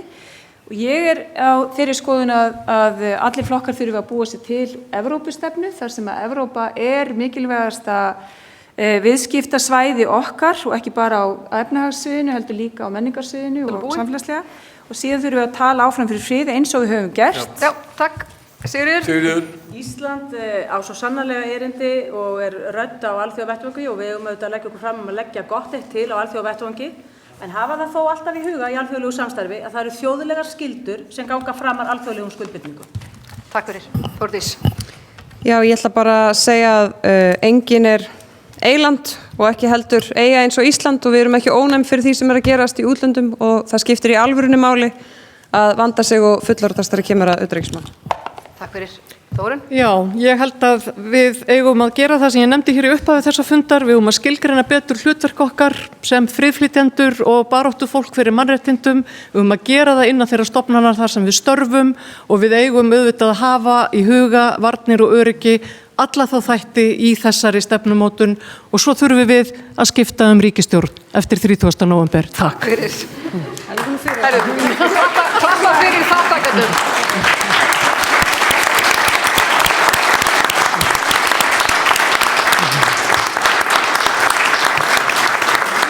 Þá segi ég fyrir hönd Alþjóðamálastofnunar Varbergs, stofnunar stjórnsýslufræða og stjórnmála við HÍ og félags stjórnmálafræðinga. Kærar þakkir fyrir komuna og kærar þakkir til ykkar sem að hér voruð í pallborði og já, við höfum að segja að þetta hafi bara gengið nokkuð þokkalega svona seinni partinn. Takk. Hanna Kata.